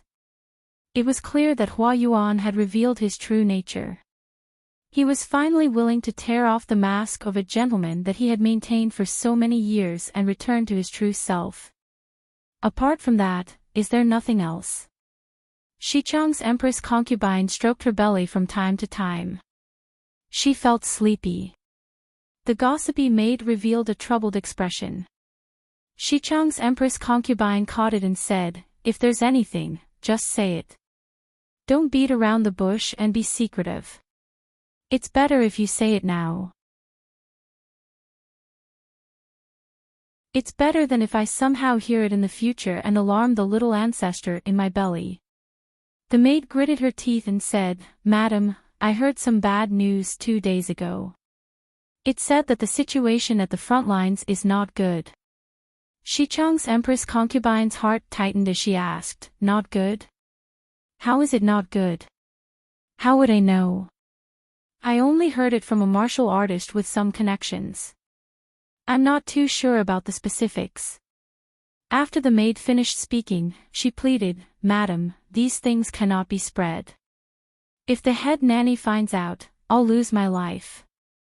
Xichang's Empress concubine replied casually, I know. I won't tell anyone. She thought that the situation at the front lines was not good. That was also within Hua Yuan's plans, so she was not worried at all. Who would have thought that Hua Yuan was already a complete lunatic? Others could not predict his next move at all. His operations were a mystery. When the news that Enchui had been killed by Jiang Pingji as a sacrifice came back, Xichang's Empress concubine was still dumbfounded. Who did you say died? Xichang's Empress concubine held her belly with one hand with difficulty. She grabbed the maid's hand with the other, her long fingernails digging into the maid's flesh. The maid's expression was hideous from the pain, but she did not dare to scream or shake off Xichang's Empress concubine's hand. She could only grit her teeth and hold on. The messenger paused, and his voice could not help but lower. Our lord is dead. Dead? And Chui was dead. Even though Xichang's Empress concubine was already mentally prepared, she was still shocked when she heard the news. No matter how bad Enchui was, he was Xichang's Empress concubine's greatest support at the moment. Her support had suddenly fallen. She was a sensitive and thoughtful pregnant woman, so her state of mind was naturally different from that of a normal person. How did he die? The messenger did not seem to want to answer this question, but he had no choice but to. After all, Enchui's death was too humiliating for a noble. You're tuning into the LoveLore Library YouTube channel. We're so grateful for your support, and don't forget to subscribe to join us on this incredible journey through captivating stories. Your generosity through donations truly makes a world of difference, as it's the primary source of revenue that allows me to expand and enhance this channel for you. Thank you from the bottom of my heart for being a part of this adventure.